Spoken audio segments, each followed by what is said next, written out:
system on our beloved planet is an eloquent expression of the universe's astonishing ability to come into perfect balance, and then to do what life is meant to do, to thrive.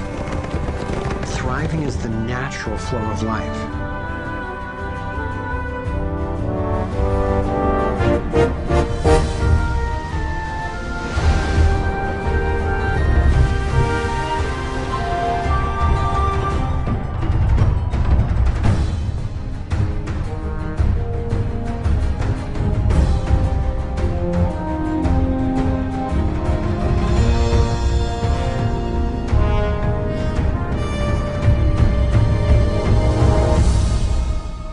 Consider what is surely one of the greatest wonders of all, how a tiny egg and a single irrepressibly plucky sperm can unleash a process that brings forth in the end another one of us.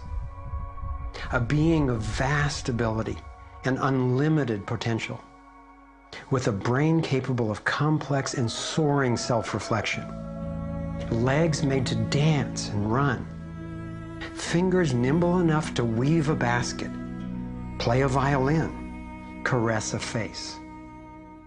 If nature teaches us anything, it is that life is meant to work, and that like every living thing, our purpose is to thrive.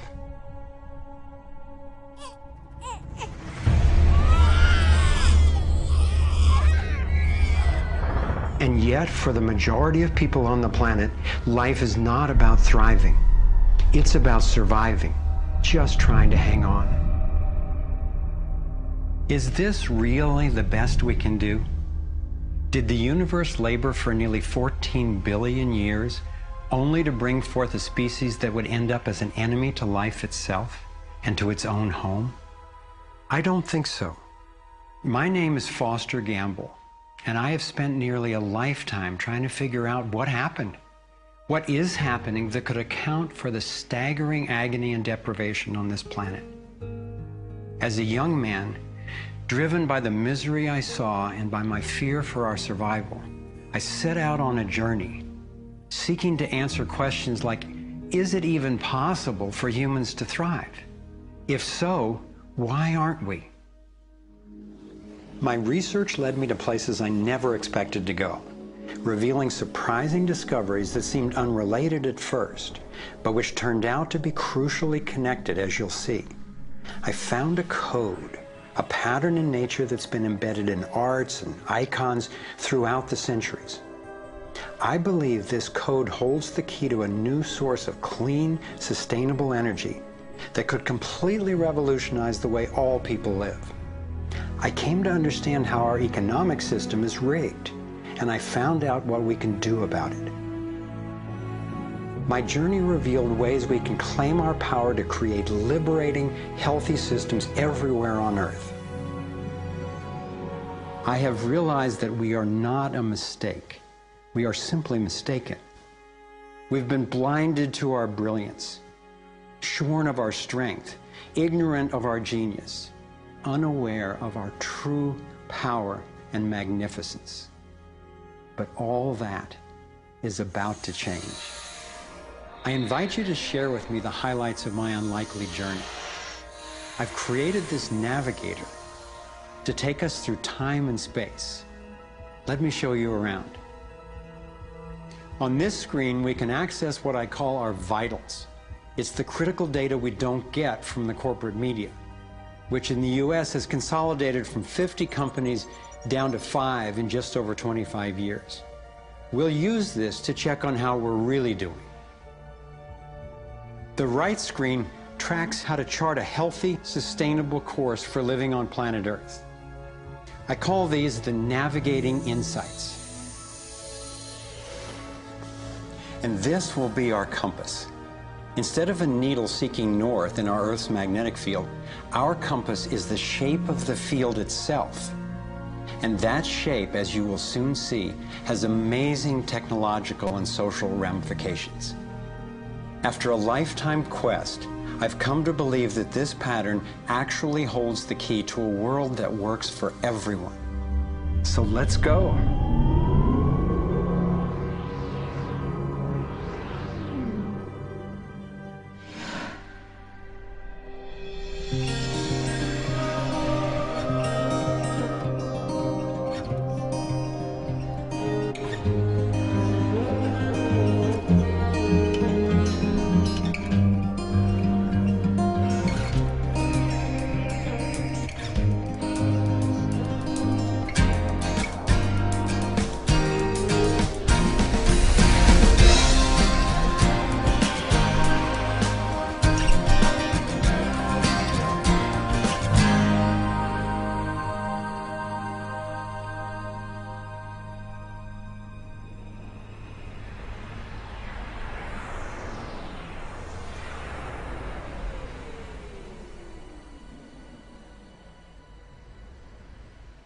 I grew up in a world of privilege and power, attending elite private schools and then Princeton University. As a direct descendant of one of the founders of Procter & Gamble, I was groomed to be a leader in the establishment. But I chose a different path.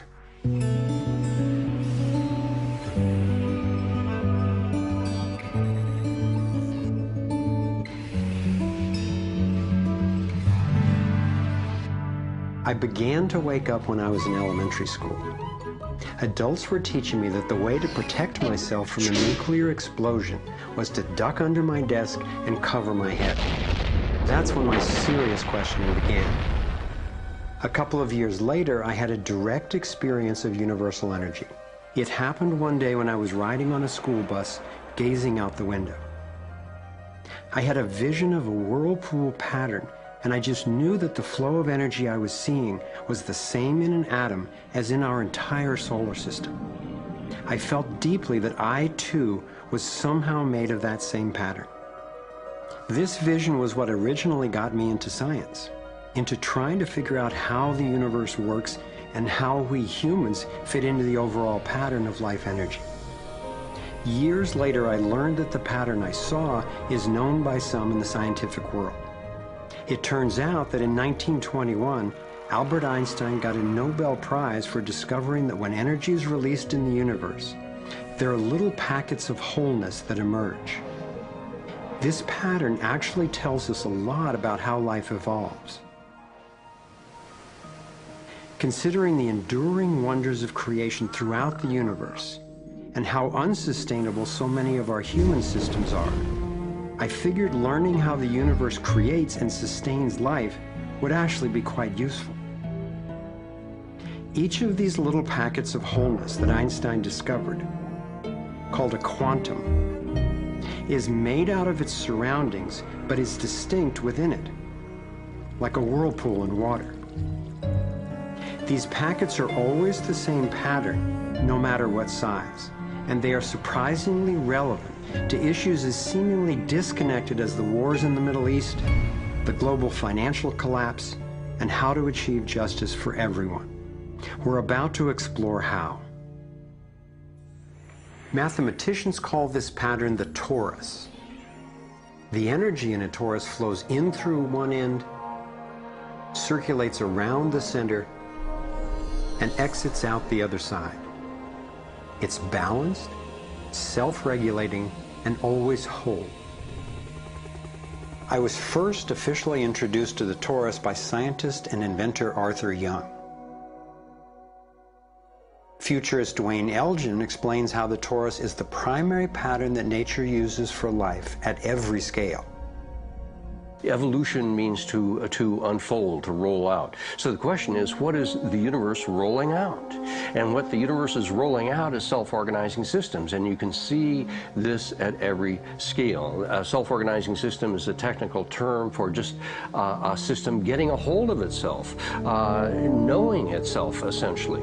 And if we go to nature, we can look at and we can see these self-organizing forms throughout. We can see it in the cross-section of an orange, the cross-section of an apple. We can see it in the dynamic nature of a tornado. We can see it in the magnetic field around the Earth, a similar magnetic field around an individual. We can see it in the structure of an entire whirlpool galaxy. We can see it in the structure of a small atom. At every scale, throughout its entire history, the universe has one single project. It's growing toruses. The universe is a torus growing factory.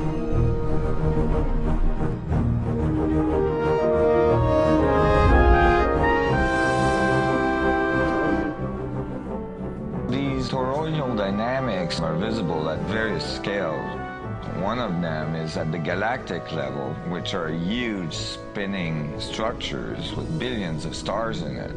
Looks like typically big arms of galaxies spinning around, and they have vortices that goes from the center out to the edge of the galactic halo that surrounds them.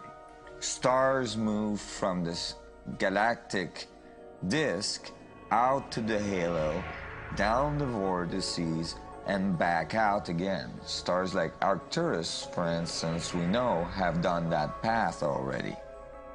That's the appropriate description even for the atmosphere of our planet. The weather goes from the North Pole down to the equator and then back up, from the South Pole up to the equator and then back down. Even the dynamics on the surface of the sun are very similar. Of course, here we're looking at it from an external perspective on a small-scale model. When you look at the solar system embedded in the galaxy, embedded in the cluster, embedded in the supercluster, we're traveling in this boundless sea of infinite torus flow.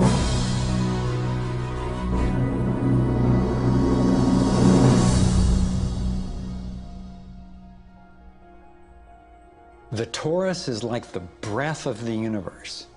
It's the form that the flow of energy takes at every scale of existence. But there's also an underlying structure in how the flow fits together, sort of like a skeleton. It's called the vector equilibrium, a term coined by one of the 20th century's greatest thinkers, Buckminster Fuller. Inspired by Fuller's visionary work, I spent decades researching the dynamics of the vector equilibrium and the torus. I became so excited by the potential of the toroidal energy form that in 1997 I co-founded a multidisciplinary think tank called the Sequoia Symposium to study the pattern and explore its applications. Our collected research convinced me that the torus and the vector equilibrium are primary patterns, fundamental to the creation of the universe at all scales. At the Sequoia Symposium gatherings, I learned of inventors who claimed they were using the torus dynamic as the basis for devices that generated energy without combustion. This revolutionary development, accessing what's sometimes called zero point or radiant or free energy, is now being called most simply new energy technology. Given that so much of the suffering in our world is the result of lack of access to energy, I realized that free, unlimited, clean energy would be one of the greatest breakthroughs in history. It could not just improve, but actually transform the quality of life on this planet. So I began to wonder who else knew about this pattern or about this powerful potential energy source. Some of the scientists at the symposium showed me how the torus has been encoded by different cultures for millennia. Apparently, ancient cultures had embedded this code in the most enduring forms then possible, in stories, in icons, in alphabets, and buildings. Here we are at one of the world's oldest sacred sites, the Osirian Temple at Abydos, Egypt. Very little writing is found in the Osirian Temple. However, there is one very significant piece of information in that temple. It is a very faint but clear and precise drawing. It's not etched into the rock, it's not carved, it's burnt into the atomic structure of the rock in some extraordinary way. Nassim has decoded the Osirian symbol in 3 dimensions. Since our world is not two-dimensional, it makes sense that codes relaying information about our world also wouldn't be limited to flat designs. His 3-dimensional version of the Osirian symbol starts with the vector equilibrium, a perfectly balanced force field with 12 equal energy lines radiating out. They stabilize its center like the 12 spokes of a wheel. The primary pattern of balanced energy flow around this structure is the torus.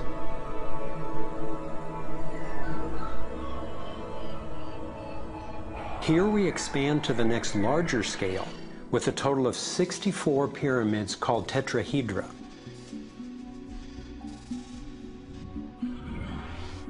If we then put spheres in, representing the toroidal energy field surrounding each of the pyramids, and then we drop away the pyramids,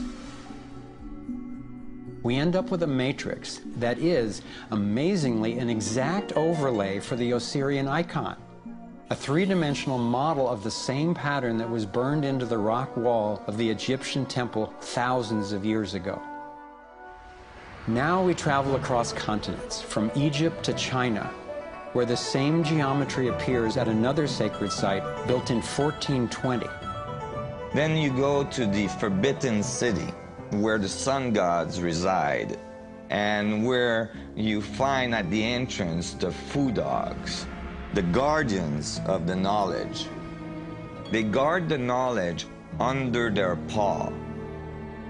The same geometry of 64 energy units is encoded again. I started wondering, is it just a coincidence that the exact same design appears in significant places on two different continents? But then Nassim showed me that this geometry of 64 is encoded time and again in cultures across the centuries and from all over the world.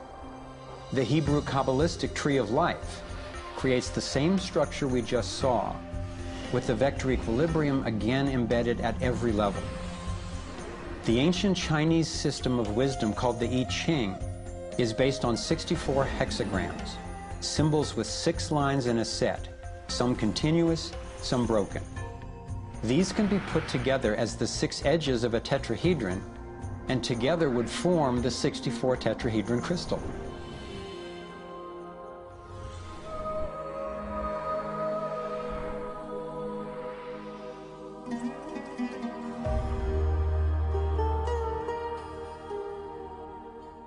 This same pattern shows up in modern scientific research. The double helix has an alphabet of 64 codons that are used to encode our human DNA.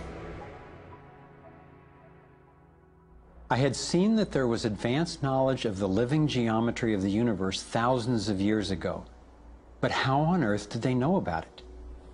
Most of the stories of ancient Egypt and Mayan and Incas talk about sun gods coming to the earth and teaching them engineering and writing and all of their science. I started to wonder if all these sun gods were not advanced civilization coming from another part of our galaxy. These texts and many ancient cultures describe them as coming in flying boats, or in the Vedic tradition, flying machines, and so on. There is many mention of these sun gods coming through time.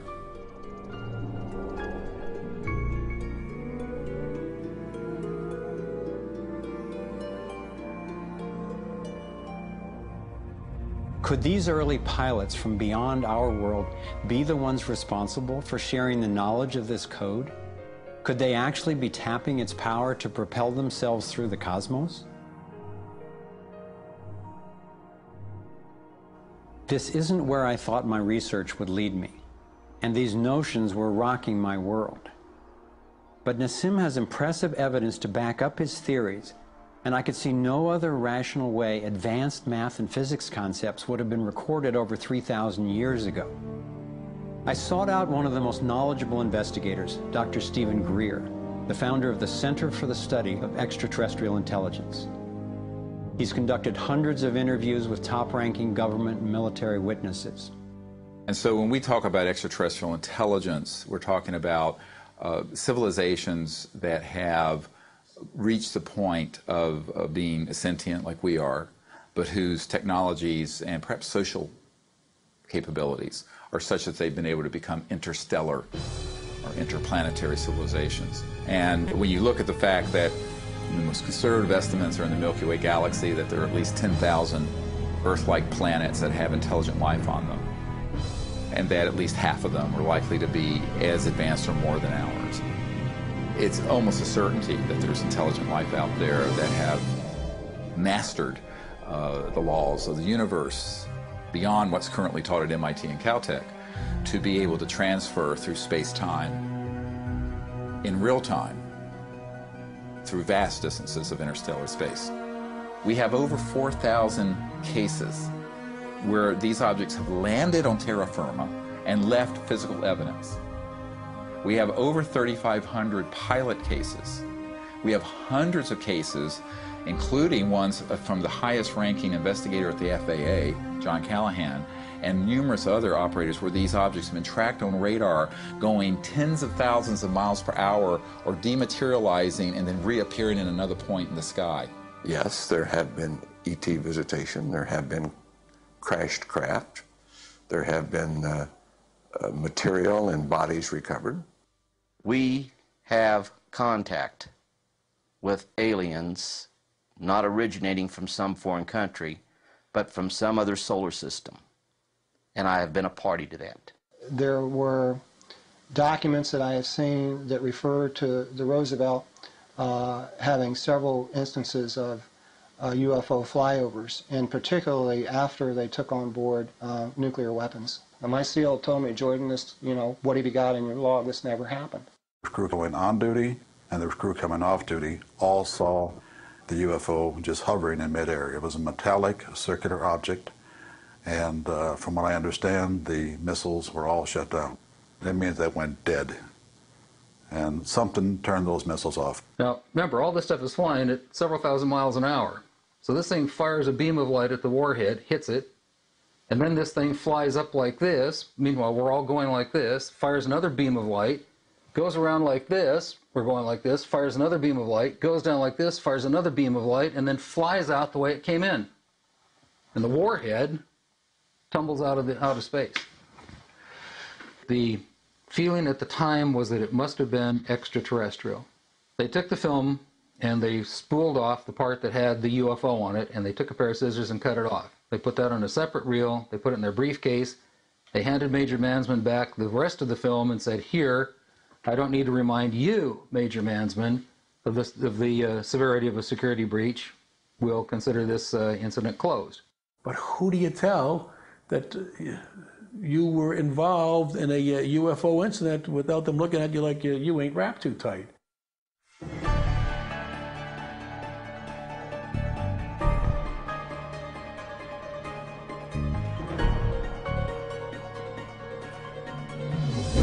Out of all of the evidence for the existence of UFOs, one extraordinary phenomenon continues to astonish and inspire me. The appearance throughout the world of so-called crop circles. These elaborate designs appear mysteriously swirled into crops of grain in such a way that the stalks are bent over, yet remain alive. More than 5,000 of these patterns have appeared in over 30 countries, most of them in England. The media has led many people, including me at first, to write these crop patterns off as hoaxes, the nighttime work of a few pranksters. Of course, there have been faked versions, but those made by human hands are crude compared to the vast majority of these elegant creations. Could hoaxers have created all 5,000 of these patterns? Could a few people with ropes and boards have created something as complex and beautiful as this one, made in the dead of night in a driving rain and leaving no footprints in the soil? The electromagnetic field over the area where the crop's been laid down to create the image is often electrostatically charged. Some of these areas are littered with strange magnetic particles. One of the most amazing crop designs is not a circle, but a rectangle that seems to be a direct response to a message sent out into space in 1974. The message was a radio signal depicting our planet's location in our solar system and Earth's people, in hopes that it might be received and interpreted by an extraterrestrial intelligence. 27 years later, in 2001, this crop design appeared in England, along with what could be a self-portrait of the sender. This message matches the format of the NASA signal and describes a different solar system from ours, a picture of the sender, non-human DNA, and a microwave antenna they apparently used to communicate, rather than the radio antenna that we used. The antenna symbol had appeared a year earlier in exactly the same field, right next to a working radio wave antenna, like the one NASA used to send out the original signal. NASA continues to officially deny extraterrestrial contact of any kind. And yet, year after year, these spectacular creations appear.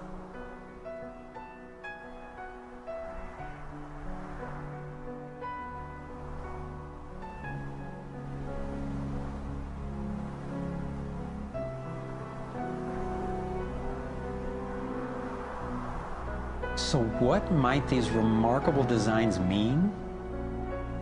Here are some two-dimensional versions that seem to be revealing the torus in 3D.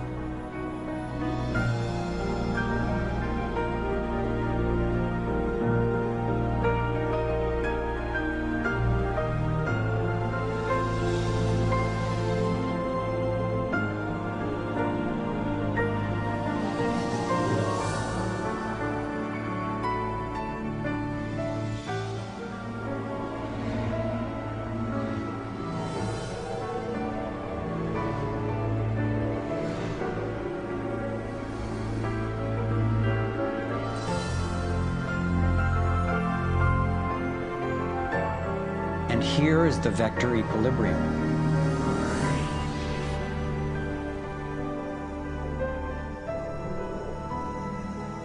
And the related pattern of 64 that we saw encoded in the arts of so many ancient cultures.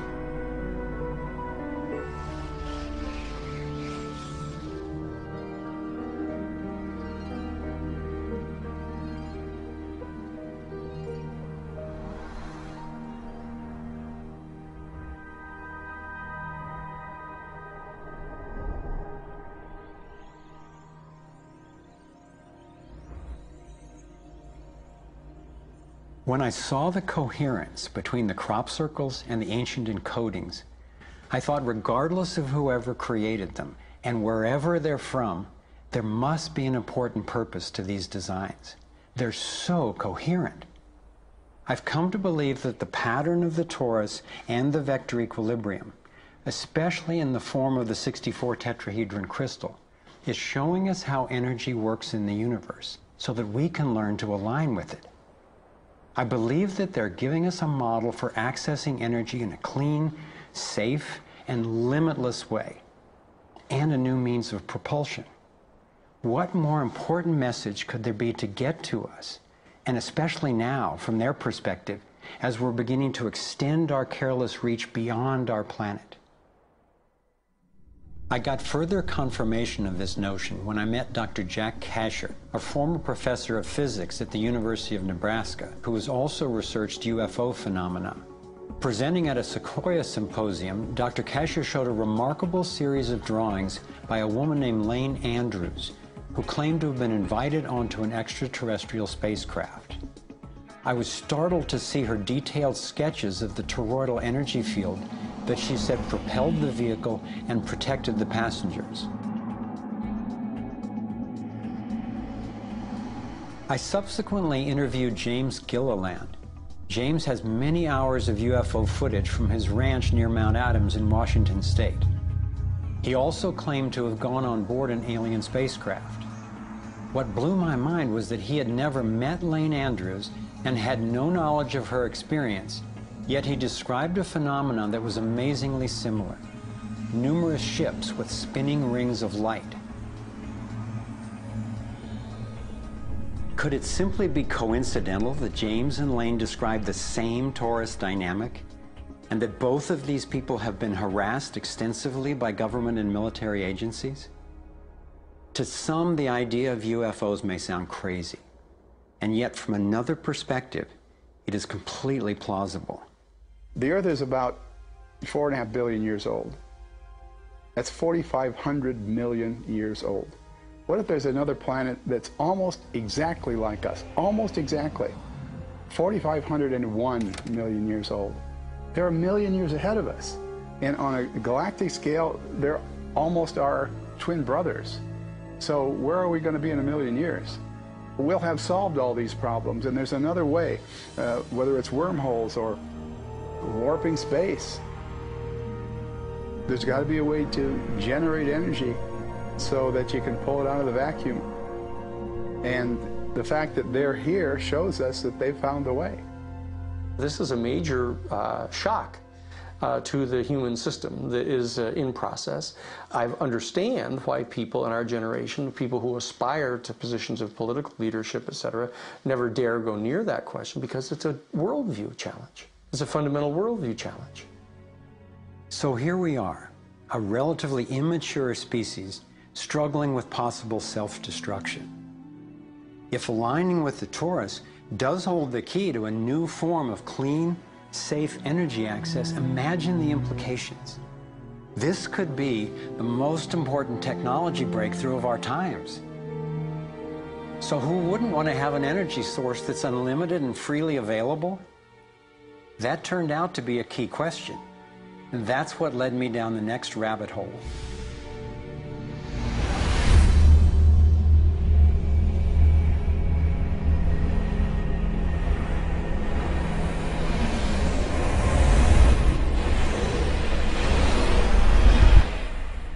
It turns out that scientists as far back as the early 1900s have been developing alternative ways to access electricity without combustion. Nikola Tesla believed he had tapped into what he called radiant energy. Many scientists believe he was accessing what's now called free energy. But before Tesla could finish the project, his financier, banker J.P. Morgan, who had a monopoly on the copper used for electrical lines, recognized how Tesla's invention could transmit electricity without wires. He then shut down Tesla's funding. Tesla's lab was burned down and he was ostracized, all for trying to implement his vision of unlimited energy for everyone.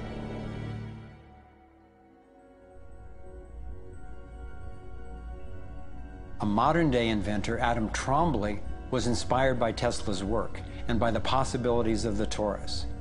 Trombley built a dynamo, a direct current generator that accessed electrical power right out of the air. We were trying to demonstrate that by mimicking the magnetic field of a planet and rotating this device, we could actually create a dynamo that would work. And in fact, it did work, and it does work. So when we contemplate nature, when we contemplate Jupiter, or we contemplate a dynamo like the Earth rotating in space, we're basically talking about a magnet which is rotating in space. And the lines of flux of the magnet are pouring down and through in this toroidal pattern of the magnetic field. It's also expanding and contracting. It's breathing. It's taking in the energy of space literally and transforming it. Right here in this toroid, we have enough energy to transform the entire Earth. And that's not just a theoretical statement, it's literally true. To contemplate the implications of this means that every single place on Earth suddenly has power. Every single person on Earth suddenly has power. We have universal abundance. Trombley had been invited to demonstrate one of his generators at the United Nations and the U.S. Senate. But these events were undermined by the first Bush administration. Then the device itself was taken in a government raid. Trombley's experience isn't unique. Almost every time I found an inventor with a promising new technology in the field of free energy, he told a similar story of suppression. Inventor John Bedini began working with Tesla's theories of radiant energy decades ago and has produced an assortment of battery charging devices that generate more energy than it takes to run them. He announced that he was going to start offering them at low cost. Soon after that, he was attacked in his lab and warned not to produce the devices. For his own safety, he had to let go of marketing free energy. These are all devices from labs I personally visited.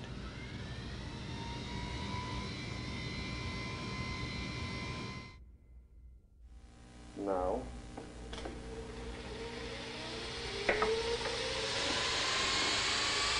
Now, the quality of this footage is obviously poor, and I'm not expecting this to convince you. My point is that being there with these inventors, accompanied by experts, and seeing these new energy devices in operation convinced me that the technology is real. And the implications of that to me are absolutely thrilling. Canadian John Hutchison not only created some free energy batteries, but also used Tesla's theories to counter gravity, to make objects float. This could revolutionize the field of propulsion. His lab was raided and equipment was taken by police and government officials in 1978, 1989, and again in 2000. One of the scientists we were going to interview for this film was Dr. Eugene Malov, an engineer from MIT and Harvard, and editor of Infinite Energy magazine, which covers both theoretical and technological developments in the new energy field.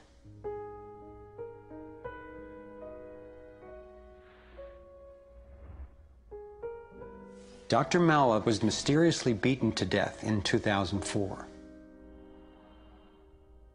If these inventors were all hoaxers and charlatans, I wondered, why are they being suppressed so consistently and so brutally?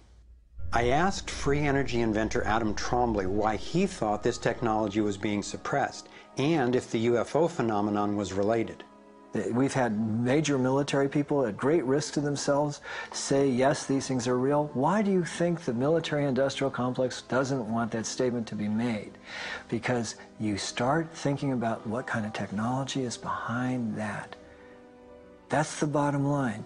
The suppression of UFO phenomena is hand in hand with the suppression of so-called free energy. The energy is extracted from the fabric of the space around us, which means it cannot be metered. That is a direct threat to the single largest industry in the world, energy. It's goodbye ExxonMobil, goodbye oil, goodbye coal, goodbye linear transmission of electricity through power lines, all that gone. Unfortunately, it's someone's $200 trillion piggy bank. The proven oil and gas and coal reserves are worth north of $200 trillion.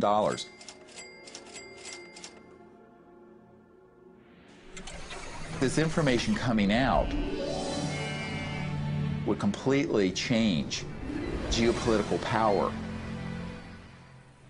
more than anything since, well, in recorded human history. And it would happen in a generation. I started to examine the breakthrough solutions, and much to my surprise, these concepts have been proven in hundreds of laboratories throughout the world, and yet they have not really seen the light of day. Rather than smashing things together and trying to control the explosion, these new technologies rely on blending, of dancing with what naturally is. The common denominator of all the free energy devices I've seen is that they mimic, in one way or another, the torus energy shape. You don't have to believe in free energy technology to be concerned about the repression of ideas and inventions. I found myself thinking, what better way to justify our dependence on oil, coal, nuclear, and other dangerous and dirty technologies than to claim there are no better, cheaper alternatives? It was my beloved wife and creative partner, Kimberly, who kept bringing me back to the human implications of my scientific research. For me, as intriguing as the torus and ETs and free energy are, the most compelling question was, would understanding these things really help alleviate human suffering in any way? And it turns out it can. So much of the pain on the planet has to do with the lack of access to energy. Can you stay warm? Can you get food and water? Can you get hospital care? All that has to do with energy access. If there is a fundamental pattern, which makes sense to me that evolution would be efficient in that way, and we can align with that pattern to create new technologies that will solve these problems, then it's worth it to me to open my mind to these socially taboo subjects. If the new energy technologies were to be set free worldwide, the change would be profound. it would affect everybody. It would be applicable everywhere. These technologies are absolutely the most important thing that's happened in the history of the world. So given the stakes, I decided to ask who's benefiting from suppressing scientific research? Whose wealth and power are threatened by access to clean, free energy? Who has a motive to set up a world where so few have so much and so many have so little? As an independent researcher, I followed one of the cardinal rules of investigative journalism. If a story doesn't make sense, follow the money.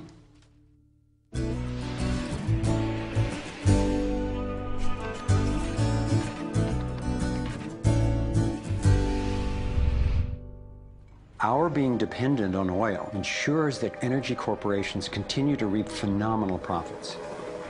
I see them committing huge resources to undermine energy alternatives, to control global reserves, and to maintain high oil prices. They have enough money and influence to suppress anything that might threaten their monopoly. So who's behind the huge energy corporations? The Rockefellers' oil empire got started in 1870 when John D. Rockefeller founded Standard Oil and became America's first billionaire. Standard Oil has since morphed into ExxonMobil and others. And the Rockefellers control our food as well. They were primarily responsible for the global shift to large-scale petroleum-based agriculture.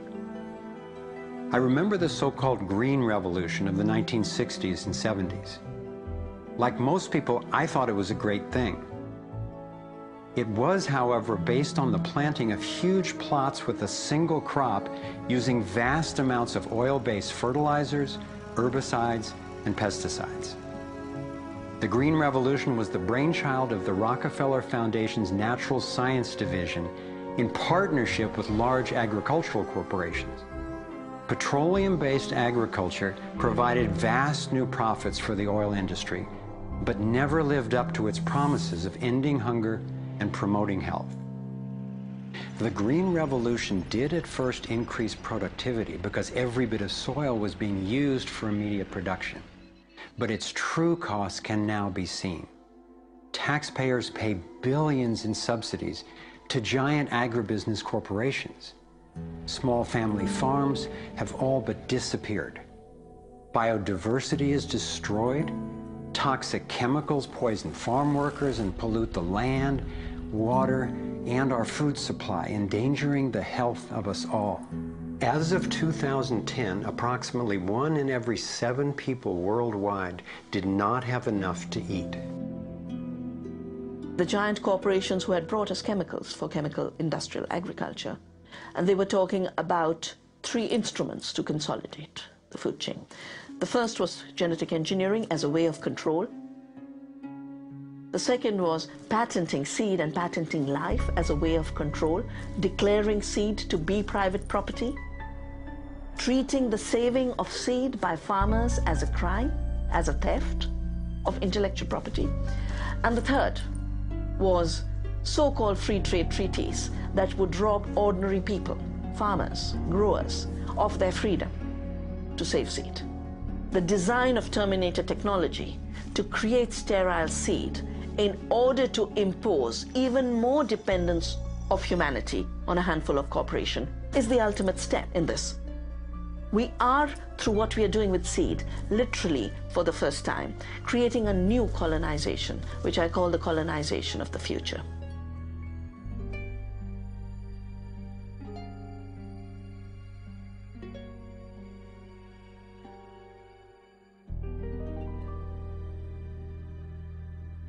So in 2 crucial areas, energy and food, the same elite banking families and their corporations have taken control, and the consequences have been devastating. For me, it was overwhelming at first to discover such a monopoly of influence, but I knew it was important. Like learning you have a tough but treatable disease. It helps to understand what's causing it and how it operates if the goal is to cure it. So I continued my investigation. If oil and food are controlled by the big banking families, where else does their influence show up? As I followed the money, I began to see this same pattern of control in just about every area of our lives. and I always found the same families in charge, either directly through their banks and corporations or indirectly through their major foundations. Again, it was the Rockefellers who created the National Education Association with help from the Carnegie Foundation and later from the Ford Foundation. What the captains of industry wanted from our schools was an obedient and docile workforce who would be manageable employees and eager consumers. Schools are to establish fixed habits of response to authority. That's why it takes 12 years. You're to respond reflexively when anyone in a position of authority tells you what to do. Like education, health is yet another area dominated by big money and corporations.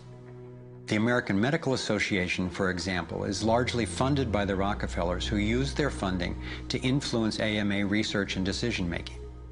The average MD in 4 years of medical school takes one course in nutrition, 2.5 hours in many cases, and the materials used, the curriculum materials, are supplied by the National Dairy Council and the National Livestock and Meat Board and other industries, including the Sugar Association, with products to sell that actually undermine our health in the first place. Unfortunately, the way the system of medicine is set up, medical education is primarily, funded by pharmaceutical companies. So there's a motive to make and sell as many drugs as possible.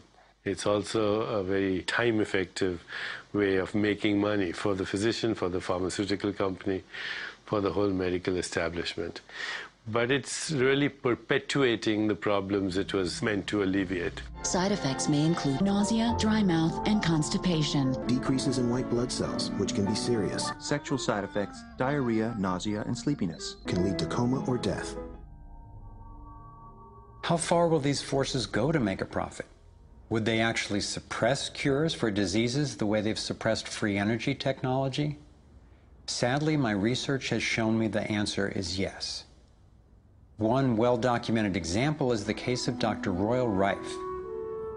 In the 1920s, Dr. Rife invented the most advanced microscopes of his time. He also developed a new technique he called coordinative resonance, which was apparently able to destroy cancerous tumors as well as viruses.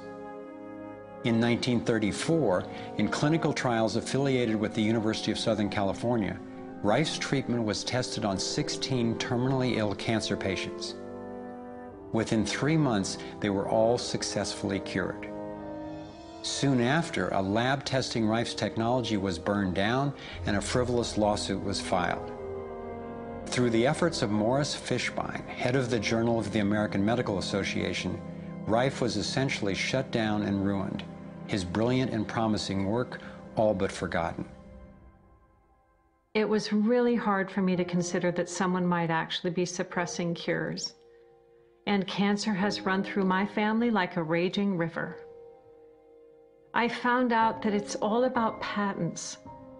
If a pharmaceutical company can patent and make money from treatment, especially one that we have to keep on using, then that's what we get. Otherwise, we don't even hear about it. It's not just Rife who got shut down. Reen Case had an old Indian Ojibwe formula that was effective. Harry Hoxsey and Max Gerson had natural remedies that worked. But if you go and you look them up, the AMA makes them sound like complete quacks. And that's where following the money has been so helpful, because the same powers who control the AMA and their research and funding control the pharmaceuticals. So there's a multi-trillion-dollar financial incentive to suppress cures that can't be patented. Knowing that cures exist has not taken away the anguish I feel from losing so many people I love to cancer. It's given me something really satisfying to do with the pain. And I believe when we take the love and devotion that we have for everyone who's died and who will die unnecessarily, and direct it to developing and getting these cures out to people who need them, we can break this cancer legacy and heal.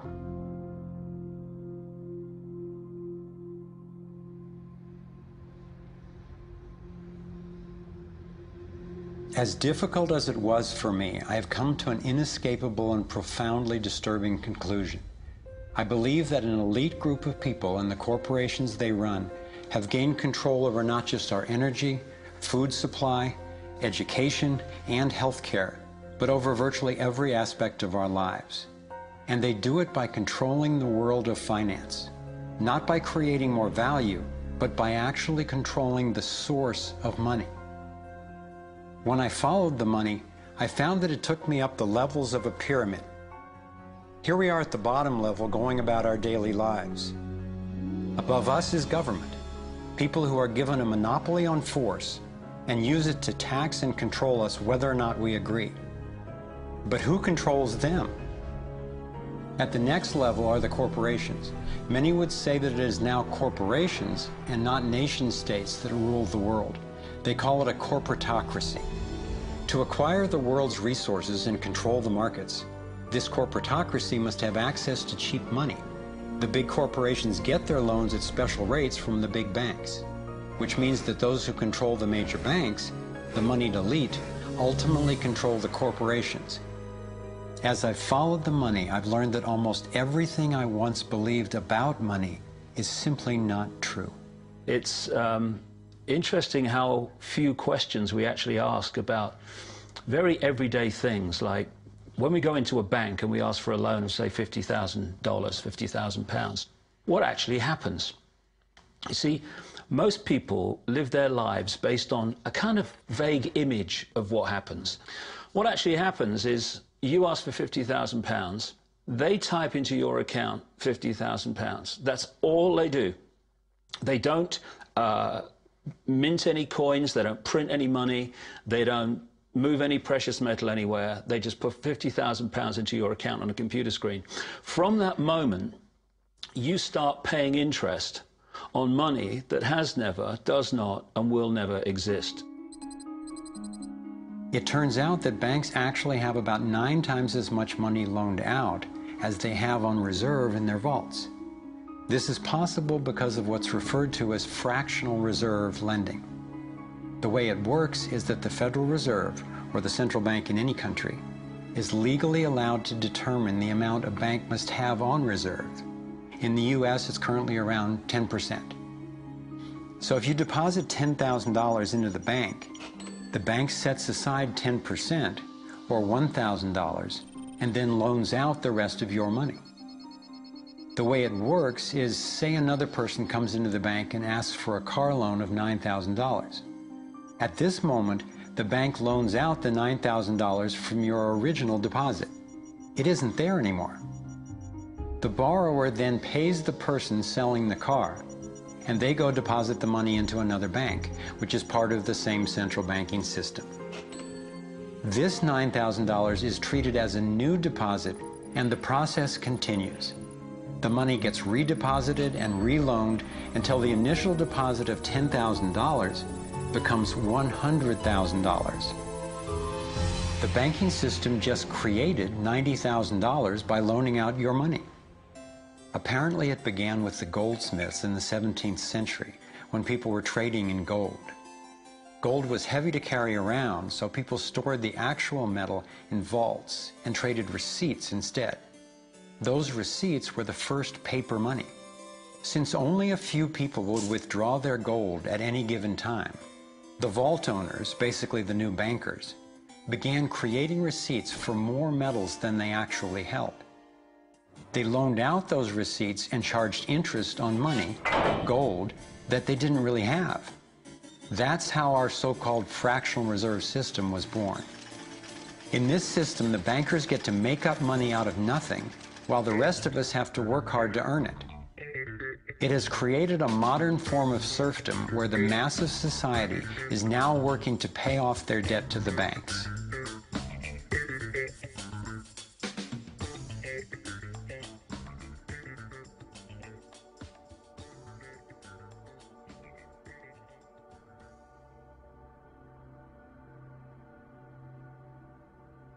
Under this fractional reserve scheme, we inevitably become debt slaves to a ruling class of financial elite, not because they are better or smarter than anyone else, but because they have rigged the system to benefit themselves at the expense of most people on the planet. Catherine Austin Fitz is an expert on this issue. She was an Assistant Secretary of Housing and Urban Development under President George Bush Sr., and then an advisor to the Clinton administration. Let's set up a game of Monopoly and you want to buy Park Place. What I can continually do is just print money, give myself more money, lower the value of your money by printing more. No matter how hardworking you are or how successful you are, I can always end up buying you for free. So how come if you or I make up money, it's called counterfeiting, but if the banks do it, it's increasing the money supply? How did the banks get this power? This is Jekyll Island, where in 1910, representatives from the Rockefellers, Rothschilds, Morgans, and other private bankers gathered secretly to draft the legislation that would create the Federal Reserve. Ed Griffin literally wrote the book on what happened at Jekyll Island. Central banks are banking cartels which have gone into partnership with the respective governments in the countries where they operate. And they've been given monopolistic power over the creation of the nation's money supply. That's what the politicians handed to them as a gift, you might say, for the partnership. Now, in return, what did the bankers do for the politicians? They promised to create money out of nothing, now that they've got this legal power to do it anytime the government needs it. And since 2008, we've witnessed the greatest fake money printing run in recorded history. This financial sleight of hand disguises the costs, hides who's to blame, and leaves us as debt slaves working to pay off the bill. I found it revealing that in the same year the Federal Reserve was founded, 1913, the Internal Revenue Service was also established. An income tax was then instigated so you and I would have to pay the politicians' debt, plus interest, to the bankers. The problem is we have a privately owned central bank system in the United States disguised as a government-owned system. Now, if you look in the telephone book here in the Washington, D.C. area, you look up for Federal Reserve in the blue government pages, it's not there. It's in the white pages right next to Federal Express.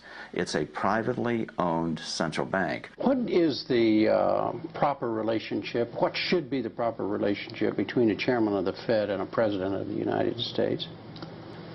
Well, first of all, the Federal Reserve is an independent agency, and that means basically that there is no other agency of government which can overrule actions that we take.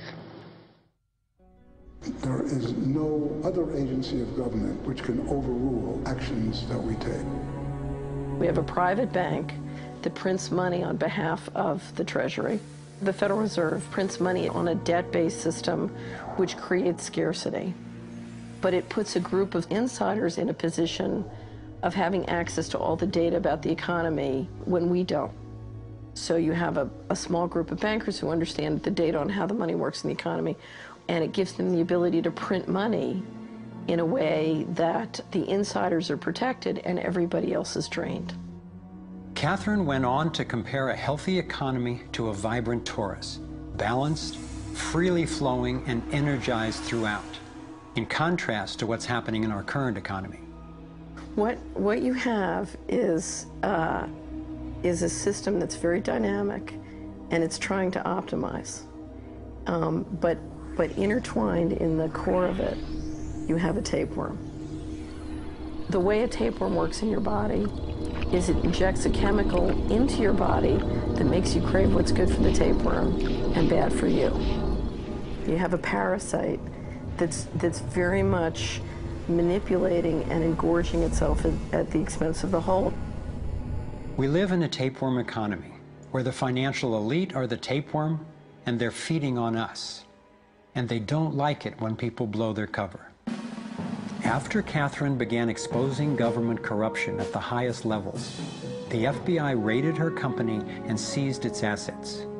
She was dragged through the courts for 10 years before being found innocent. So we've got the Federal Reserve, a privately owned corporation with a monopoly on creating money, but with no accountability. backed up by a government with a monopoly on force. The country got sold on the Fed as an institution that would help stabilize the economy and remain independent of politics. But in fact, in close to a century of existence, the Federal Reserve has done just the opposite. Since they took charge, we've been robbed through inflation, and the purchasing power of the dollar has declined more than 96%. And the wealth gap makes it clear most of the money is going to a very few.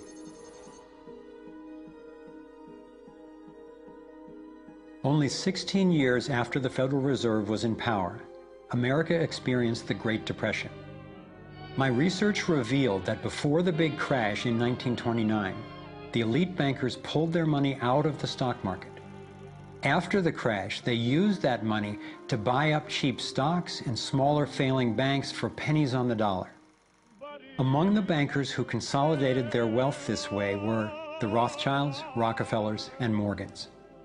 A similar scenario played out in the 2008 financial collapse, with the same bankers benefiting. In the years leading up to the collapse, the biggest banks, including Bank of America, Citigroup, and Chase, controlled by the Rothschilds, Rockefellers, and Morgans, were bundling and trading bad loans that they knew would eventually fail. It's like putting rotten oranges in a box and selling them as grade AAA. The bundlers of the debt knew it was only a matter of time before someone would open that box and see that the content was worthless, since they were the ones who packed the boxes in the first place. When the rotten oranges, what we hear about as unsound loans, derivatives, and credit default swaps, were finally discovered, everyone was impacted. People lost their homes, their jobs, their businesses, and their retirements. Meanwhile, the biggest banks who created the problem in the first place were the ones who got bailed out. Why's that? Why would the Federal Reserve give trillions to the banks, even though the majority of Americans were against bailing them out? And why not help those most in need rather than the perpetrators of the financial collapse? My research led me to believe that the same people who created the Federal Reserve, the Rothschilds, the Rockefellers, and the Morgans, still control it, and they use this scheme to bail themselves out at our expense.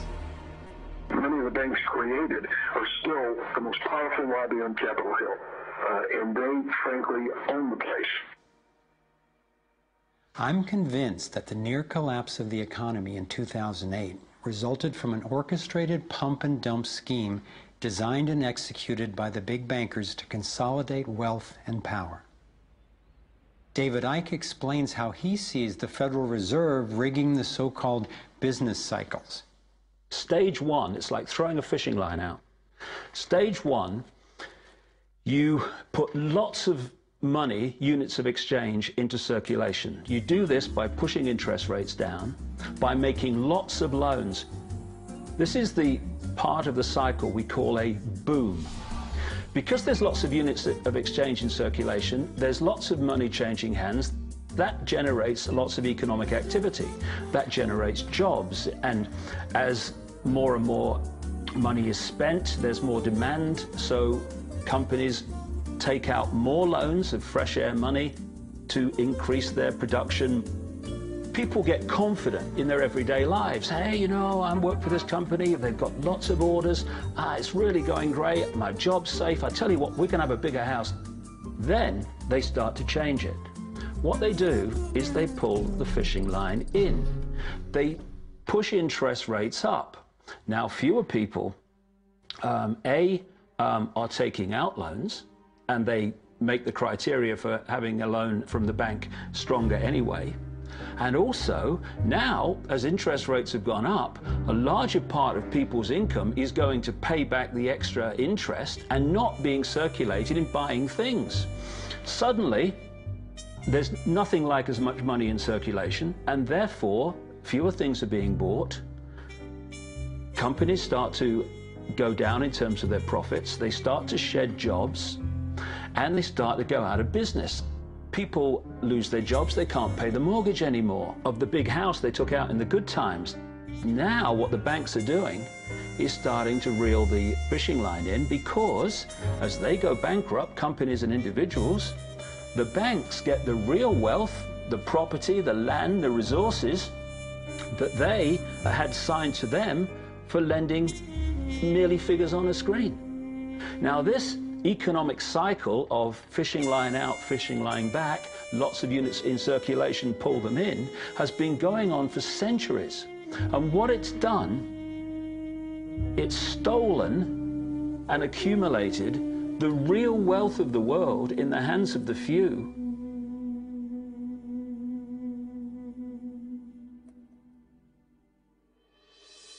At the international level, central bankers use the World Bank and the International Monetary Fund to make more money while exploiting the resources of countries they lend to, bankrupting them in the process. The central bank of central banks is the Rothschild-created Bank for International Settlements. The elite are positioning themselves to control access to virtually everything we need to survive. No matter where you go in the world, the money is controlled by the banking system. They decide if people eat or if they don't eat. Who's a billionaire and who lives on less than $1 a day? He who controls the money controls the world, and a very few control the money.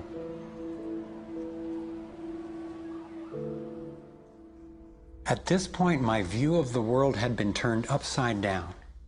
I was struggling with the realization that the failure and suffering of so many is actually success and fulfillment for a few. The elite central bankers who fooled the world into letting them create money. They already have vast fortunes, so what is their end game? What is their ultimate agenda?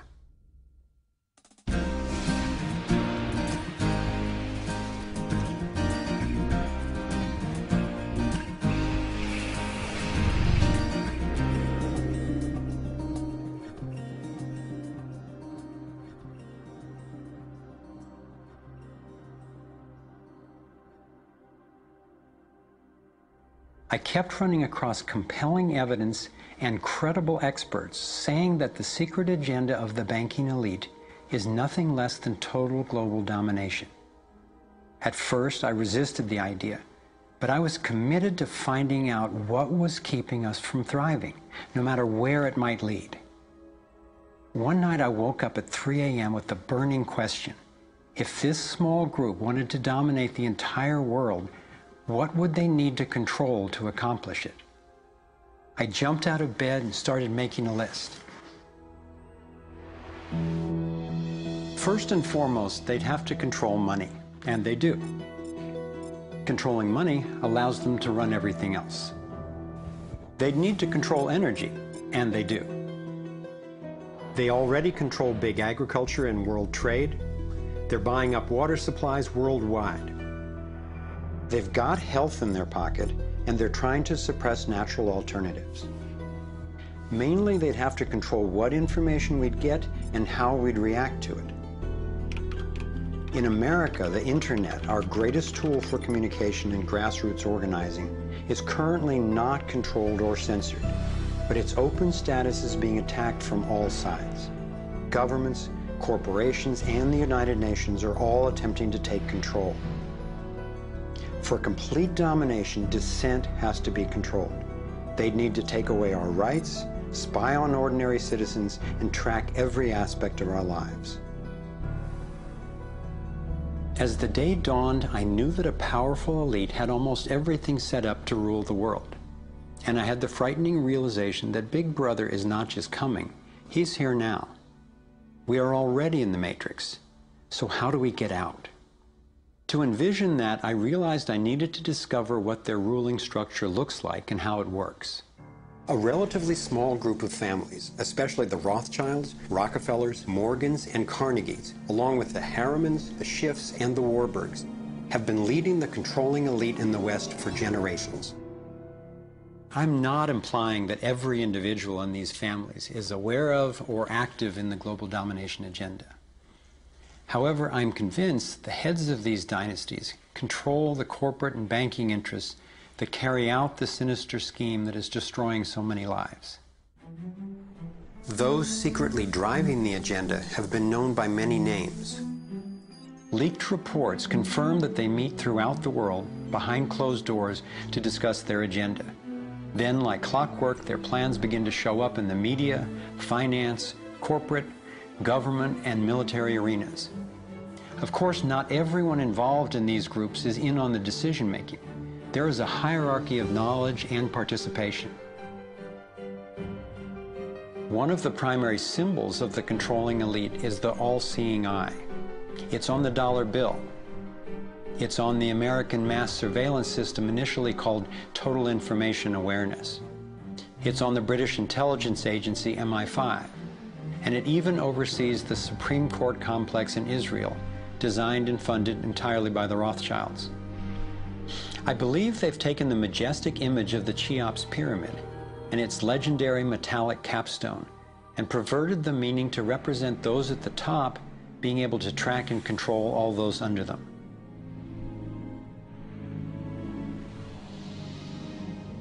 One of the painful ways this information has been used is by people who want to promote anti-Semitism. They wrongly call this a Jewish agenda and continue the ongoing racism that undermines and destroys so many lives. Let me be clear, this is definitely not a Jewish agenda. It's been documented that central bankers even funded both sides of World War II, as well as some of the corporations associated with Hitler's atrocities against the Jews. Since these people have more money than their families would need for generations, and since they have the power to create money, I don't believe wealth is their end goal. After you have all the material things that you could possibly want in life, what is left to excite you? And for many people, the answer is power, global power. They became intellectually elite. They began to think that they had a plan that was better than anybody else's plan. They got the idea that freedom is dangerous. If you give people freedom, you know what? They're probably not going to use it wisely like we think they should. We are smarter than they are.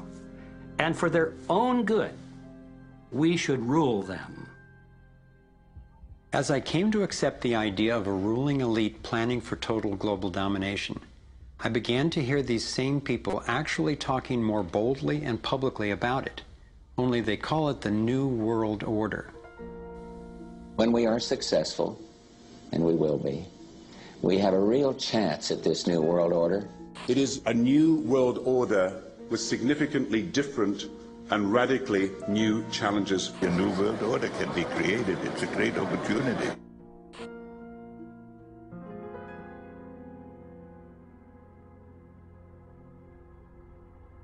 Given the condition of our world, a new world order can sound like a great idea. But I had to distinguish between what I was discovering about global domination, a one-world government run by an elite few, and the reality of our global interconnectedness, which is the realization that at a fundamental and even spiritual level, we are not separate, we are all connected. But the agenda for global domination is really the exact opposite.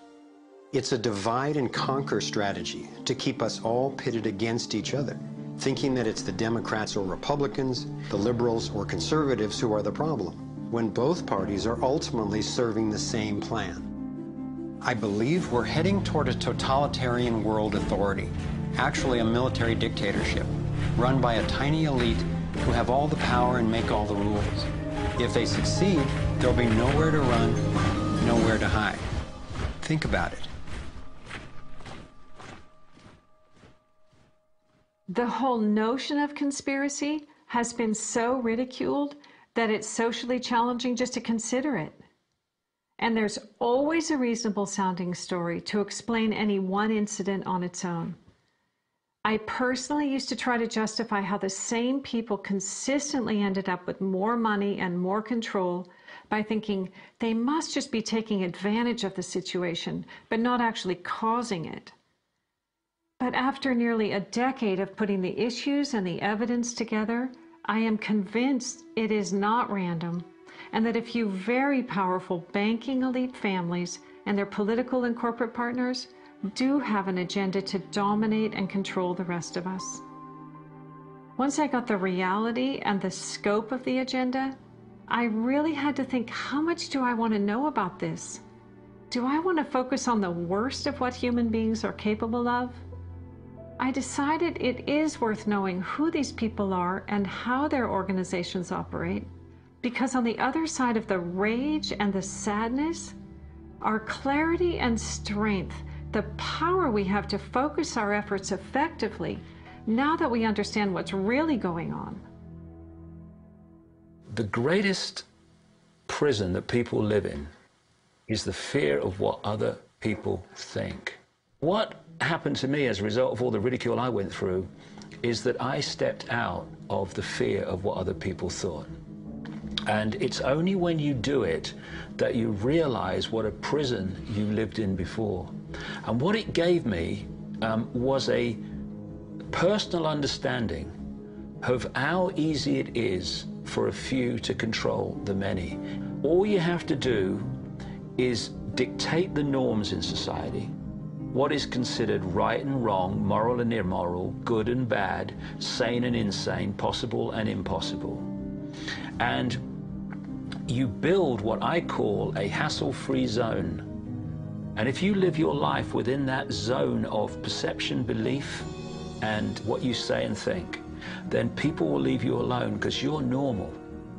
Once you step out of that pen and you start to express your uniqueness, what the Illuminati have created is a whole human population of prison warders who are jumping on those that are stepping out of the norm. And it's interesting, when you get to the edge of that hassle-free zone in what you say and you think, you're not thinking, if I do, what about the head of the World Bank? What's he going to say if I do this? No. We're saying, what will my mother think? What about the guys down the bar and the people at work? What will they say? And what the Illuminati have done by creating the norms, they have created an absolute army of people to impose those norms on each other. Their grand strategy for global dominance is already being implemented. They are carving up the world into superstates that transcend national boundaries so that we are easier for them to manage. They have already established the European Union and the African Union. Politicians from the United States, Canada, and Mexico, under the title of the Security and Prosperity Partnership, have been working on the northern part of what could arguably be called plans for an American Union. This has been going on for years without citizen or congressional consent. A Pacific Union is already in process. This is the organizational chart for global tyranny, the structure for complete control. Here are two of the most powerful men in Europe talking about moving to a single world government. It is extremely important that we, in this new ownership of global governance, have, particularly on both sides of the Atlantic, the implementation of the same rules in the same fashion. 2009 is also the first year of global governance, with the establishment of the G20 in the middle of the financial crisis. On the international level, the central banking elite have put huge organizations in place to implement their policies, including the World Trade Organization, the World Health Organization, the World Bank, and the International Monetary Fund. John Perkins is a man who knows from decades of his own experience as a so-called economic hitman how the collusion of banks, corporations, and governments has taken over countries around the world. We use many techniques, but probably the most common is that we'll go to a country that has resources that our corporations covet, like oil, and we'll arrange a huge loan to that country from an organization like the World Bank or one of its sisters, but almost all of the money goes to U.S. corporations, not to the country itself. Corporations like Bechtel and Halliburton, General Motors, General Electric, these types of organizations, and they build huge infrastructure projects in that country, power plants, highways, ports, industrial parks, things that serve the very rich and seldom even reach the poor. In fact, the poor suffer because the loans have to be repaid, and they're huge loans, and the repayment of them means that the poor won't get education, health, and other social services, and the country is left holding a huge debt by intention. We go back, we economic hitmen, to this country and say, look, you owe us a lot of money, you can't repay your debts, so give us a pound of flesh. But as soon as one of these anti-American presidents is elected, one of us goes in and says, hey, congratulations, Mr. President. Now that you're president, I just want to tell you that I can make you very, very rich, you and your family. I've got several $100 million in this pocket. If you play the game our way, if you decide not to, over in this pocket I've got a gun with a bullet with your name on it in case you decide to keep your campaign promises and throw us out. Sell our oil companies your oil real cheap, or vote with us at the next UN vote, or send troops in support of ours to someplace in the world such as Iraq. And in that way we've managed to build a world empire with very few people actually knowing that we've done this. Like many people, I thought a conspiracy for global domination could not really work because basically people are just not that competent. I thought there's no way they could pull off such a scheme at the necessary level of control and secrecy. One of the false hopes is this is all happening because government is incompetent, and it's a giant mistake, and people really don't know. And of course, that's great air cover for the fact that the system really does know where it's going, and it's going where it wants to go, and it's being successful at it. Still, I wondered how could something that is so big and corrupt be kept secret? It's a simple structure, and if it wasn't simple, it wouldn't work. And it can be likened to a compartmentalized pyramid. If you look at any organization today, no matter whether it's a transnational corporation, a university, a government, a secret society, they're all structured as a pyramid. And as the CIA and other intelligence agencies talk about, they have this need-to-know system. Only let people know as much as they need to make their contribution and no more. So you take a bank, an individual bank, not that there is such a thing. At the bottom, you've got the people you see when you pass your check over the counter in the bank. Now, they don't know what the bank manager behind them knows and is discussing. They only know what they need to know to do their job. The bank manager in the office behind them, he doesn't know or she doesn't know what's happening at the next level, and they don't know what's happening at the next level. And eventually, you've got a tiny few people at the peak of the pyramid of that banking structure. They're the only ones that know what the real agenda of the bank is and what the direction is that they're going and why. This kind of compartmentalization explains how the Manhattan Project, which developed the atom bomb in World War II, was kept secret despite having 130,000 people working on it. When I first let in the scale and the intentions of the agenda, I felt like I had the flu for about 2 weeks. But then it dawned on me. Here was this well-planned, well-orchestrated attempt to squelch human potential, and still our brilliance shines through. Even though we've been systematically distracted and repressed, people have come up with innovative, ingenious solutions to a huge number of the problems that we face. It's not our fault that we didn't recognize how organized and intentional this scheme is. It's our challenge.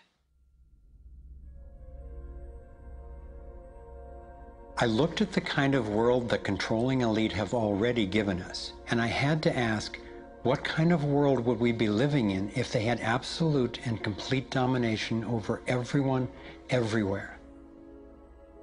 In this new world order of theirs, a tiny number of people would exercise total control over the lives of everyone through a system of intrusive surveillance, violent suppression of dissent, and debt slavery. Imagine tiny islands of opulence surrounded by a sea of misery, where the mission of the military is to protect the haves from the have-nots. I've come to believe that their endgame is truly ominous, and that they will stop at nothing to continue implementing their plan. As difficult as it may be for Americans to accept, I'm now convinced the agenda of the global elite includes destroying the financial strength and sovereignty of the United States. With its history of free speech and armed revolt, America represents the major hurdle to global consolidation of power. If they can succeed in bringing down this country, I believe the international elite intend to transfer the power and productivity of Americans to their one-world dictatorship, gradually taking over our lives in what David Icke calls the totalitarian tiptoe. Think about it. They've got us so deep in debt we can never repay it. They're collapsing the dollar, and they're attempting to replace it with a global IMF currency. This press for a global cashless electronic currency would enable a central authority to financially disable any individual or group in an instant. Now, for the first time in history, international taxes are being proposed under the pretense of addressing climate change. Like a Trojan horse, the suggested treaty unveiled at the 2009 Copenhagen Climate Conference appealed to our concern for the environment while distracting us from the fact that this unprecedented carbon tax would be paid to the World Bank and enforced by global police. There are ways to address our obvious need to curtail pollution without creating a tax base for tyranny. You want to change society in a way that you know that if you do it openly, you know you're going to get an adverse reaction. So you don't do it openly. You play problem, reaction, solution. Stage one, you create a problem. It could be a terrorist bomb, it could be a 9/11, it could be a run on a currency, it could be a stock market collapse, a government collapse. You tell the people your version of A, who did it, and B, why. And at this point, problem, reaction, solution would fall down if we had a media that was in any way related to journalism. Instead, the mainstream media is a public relations office for the official version of events. Turns out President George W. Bush was right about Saddam Hussein hiding weapons of mass destruction. The virtually only way or source of information that the public have about this event is from the mainstream media. And what they're looking at stage two of problem, reaction, solution is the reaction of outrage, of key fear. And they want the public to say to the government, something must be done, this can't go on, what are you going to do about it? And this allows stage three, which is those who've created the problem, glean that public reaction with a false story, to then openly offer the solutions to the problems they have themselves created. The idea of using tragedy, manufactured or simply utilized, was deeply significant in my finally understanding how far these people will go to achieve their goals. It's a documented fact that we entered the Vietnam War under false pretenses. Former Secretary of Defense Robert McNamara has acknowledged that the attack on a ship in the Gulf of Tonkin didn't actually take place. Our judgment that we'd been attacked that day was wrong. It didn't happen.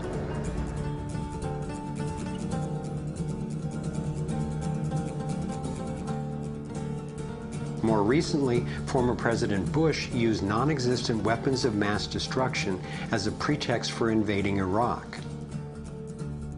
Tactics like this are sometimes referred to as false flag operations. An increasing number of people believe that 9/11 was a false flag operation by the global elite in order to set the stage for taking over Middle East oil and dismantling U.S. constitutional protections. There are lives in the valleys. There are people under fire. There are children at the cannon. There is blood on the wire. There is blood on the wire. There is blood on the wire. There is. Most of what's needed for a police state is actually already in place. Right now in America, any of us can be imprisoned without warning or due cause, and we can be kidnapped, tortured, and assassinated legally if the government decides what we are doing is a threat to their plan. All they have to do is name us as a suspect in their so-called war on terror. We're being watched more and more. In 2010, there were 30 million surveillance cameras recording us in the US alone. When we demonstrate, we're now relegated to what are euphemistically called free speech zones. Zones for free speech? Every phone call and email we send is collected and archived and can be inspected at any time. Our driver's licenses and passports have computer chips implanted in them to track our every move. And now hospital patients are getting these same chips implanted under their skin. In fact, it was Procter & Gamble who developed these chips, initially for tracking their products. It's always offered as a way to help, but even an assistant director of Central Intelligence has admitted it's an entry point to getting all of us chipped for better tracking and control.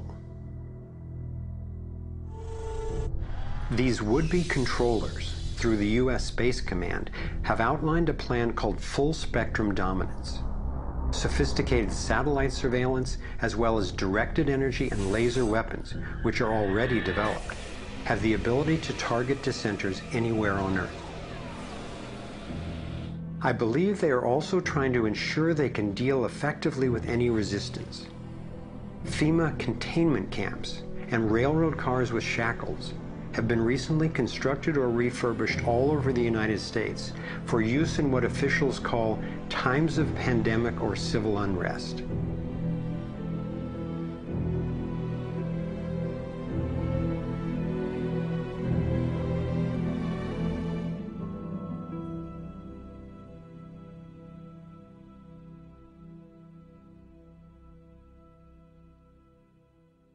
There's one more brutal realization about the global domination agenda that I need to share.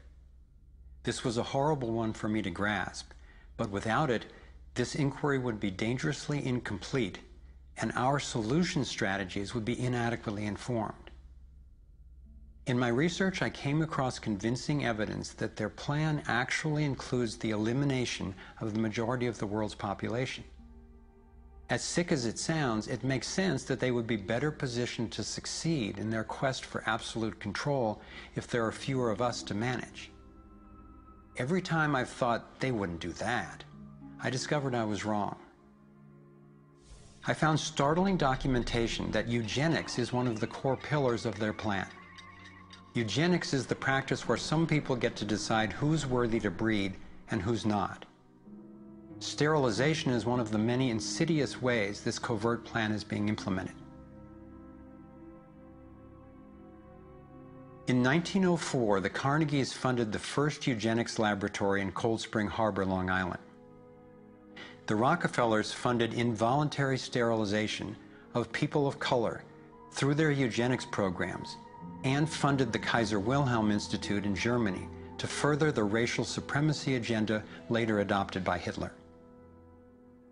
In 2007, the U.S. Department of Agriculture and Homeland Security funded a proposed project to aerial spray over 7 million people in urban areas of Northern California.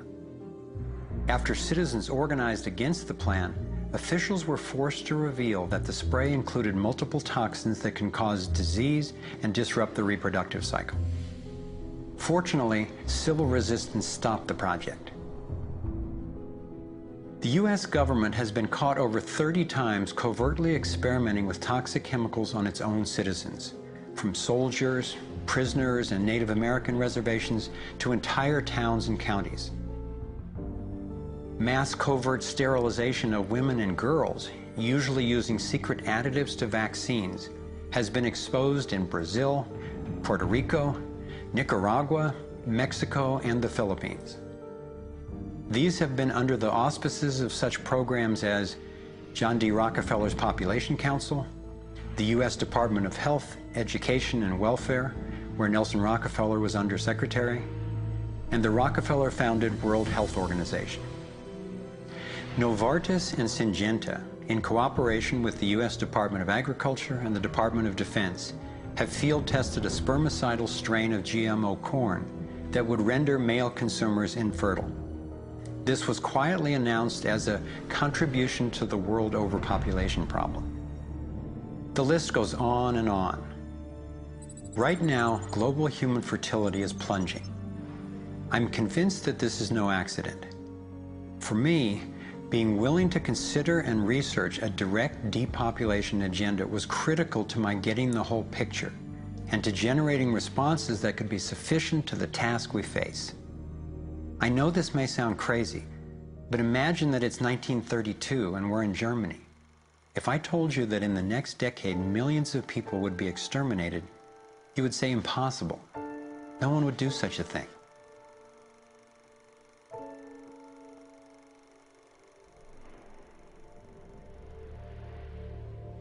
This is what depopulation looks like today.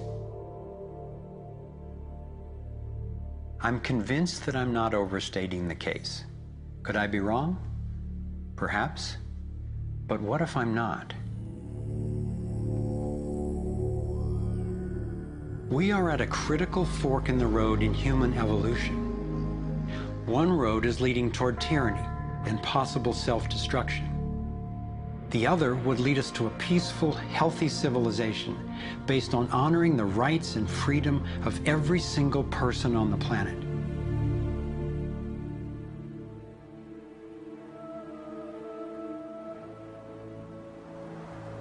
To set off in this new direction, it's up to you and me to clear that road. The time has come to say, enough.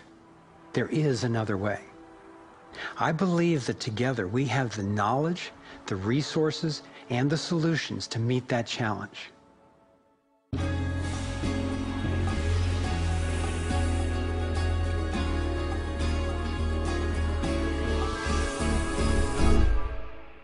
I see this process as nothing less than a struggle for the soul of humanity. It begins with a shift in worldview, answering the question, who are we really? What is human nature? Are we humans what the elite would have us believe?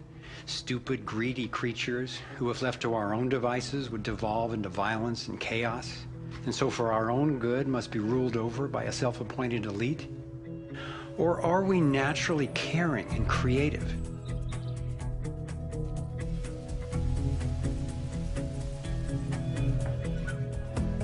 I believe when people are healthy and have what we need to survive, we can create a world based on integrity, freedom, and compassion.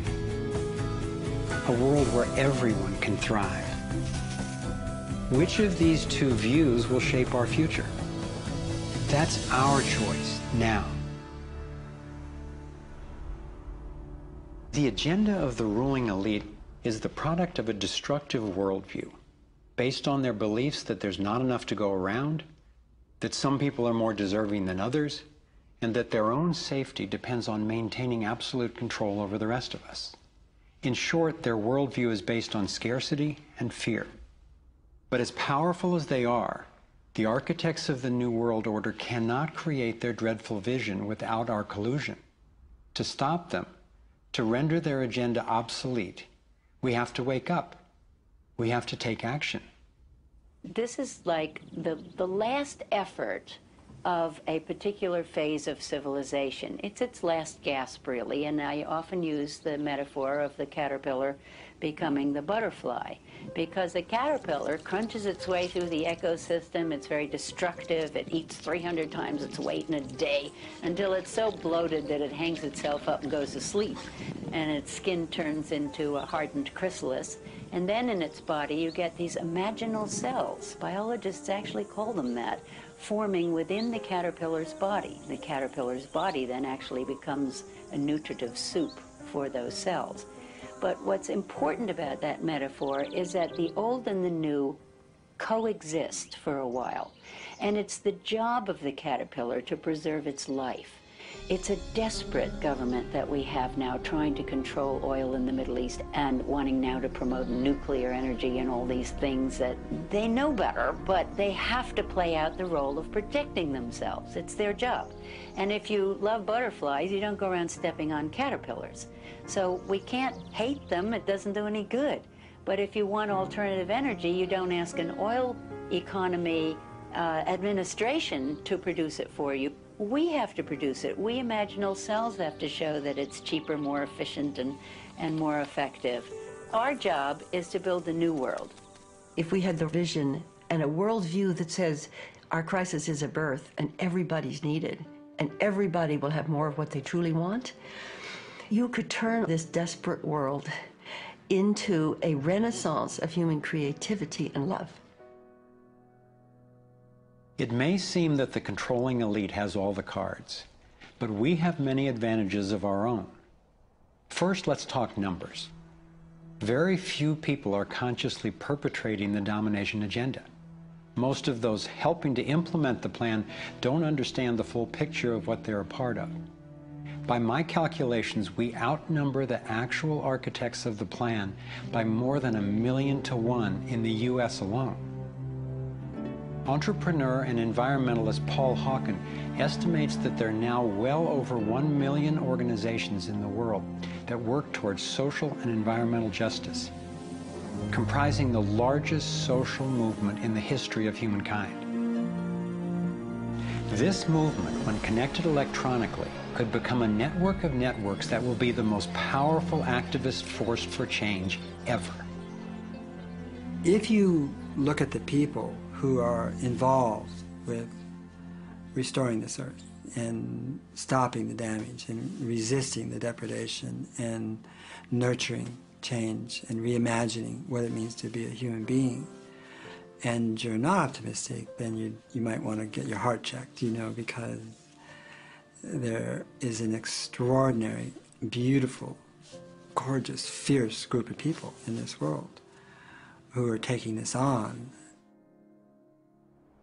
The second important advantage for us is that all the power centers that the elite control require our participation. If enough of us withdraw our support, their plan can't work. This is true of the central banks, the military, the corporate media, the government, and more. And following the models of Mahatma Gandhi and Martin Luther King Jr., we have the power of nonviolent non-participation. It takes tremendous energy, resources, and deception to try to dominate the lives of others. In moving toward freedom, on the other hand, we have on our side the evolutionary life force and what Gandhi called satyagraha, the simple power of truth. In India, we have thousands of villages which are now freedom zones. So we will not accept patenting. We will not cooperate with it, just like Gandhi did not cooperate with salt laws. We will not allow chemicals and genetically engineered crops to enter our ecosystems because they threaten this biodiversity. And this freedom movement, which is a freedom movement for all species, not just for individual humans, is something that's growing so fast and is reflected in the movement for GMO-free zones in Europe. I turn my back and there's another 1,000 GMO-free zones. 90% of Italy, 90% of Austria. The freedom zones around the seed, around food, are creating massive shifts. In Bolivia, a grassroots movement took to the streets, relentlessly banging pots and pans, and eventually stopped the foreign corporate takeover of their water resources. Though very little is shown by the corporate media, there are countless success stories going on every day all over the world.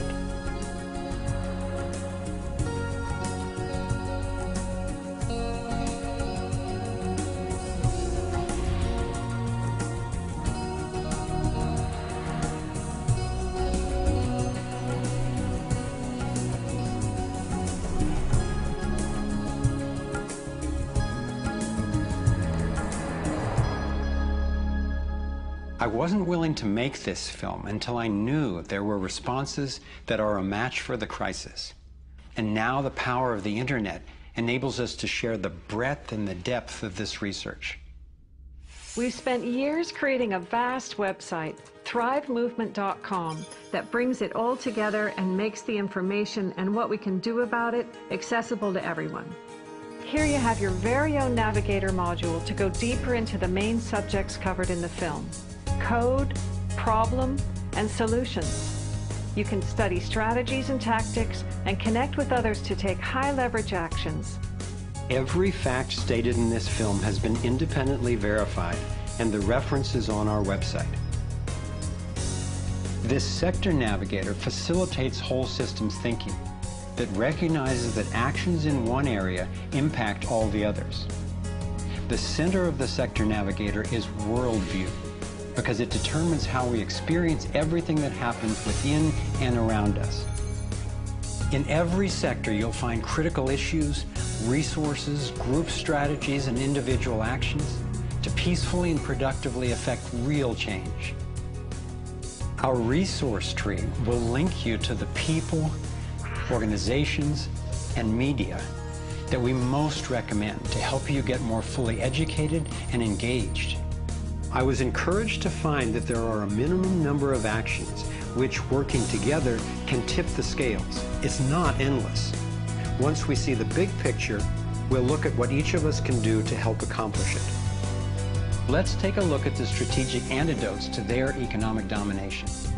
We need to stop any more bailouts of banks or corporations, dismantle the Federal Reserve, withdraw taxpayer support from central banking agencies such as the IMF and World Bank, allow development of alternative currencies and independent banks, and refuse international taxes.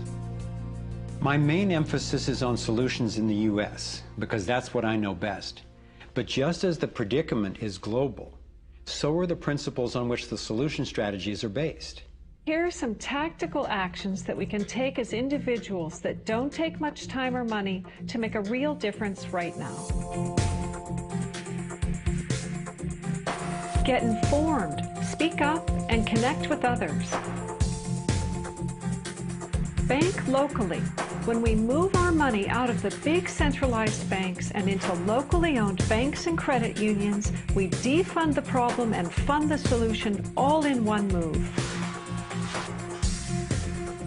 Buy and invest responsibly. Every dollar you spend sends a message. Join the movement to audit and end the Federal Reserve. It's robbing us. Join a coalition to keep the internet fair and open. Don't let anybody take control over it. Support independent media.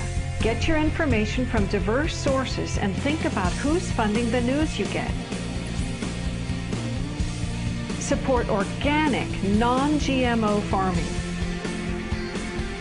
Join movements to bring about honest elections, including traceable paper ballots and campaign finance reform. Congress can only be accountable to us when corporations stop funding them.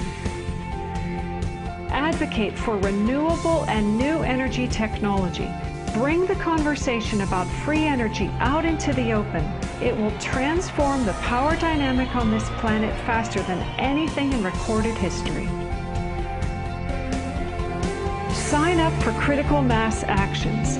It's a strategy to leverage our power by waiting until a huge number of us agree to participate before taking an action. Imagine 1 million of us acting in unison. Then again, imagine even more.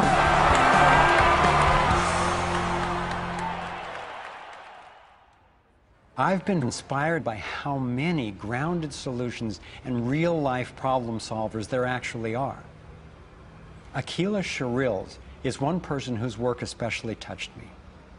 He helped broker a gang truce between the Crips and Bloods. One of the things that we discovered in the process of waging peace in the neighborhood was that conflict is healthy. You know, it's unresolved conflict that actually leads to violence. When we first launched the peace treaty, we had a lot of success in our first year. Gang homicides dropped 44% in the neighborhood based upon our actions. Akila describes what happened when two rival gang leaders finally met after the truce. The brother came up to him and told him, man, look, I know you got some hard feelings for me. You know, maybe I got some hard feelings for you. He said, but because of this truce, man, he said, I'm willing to put all of that to the side. And he stuck out his hand.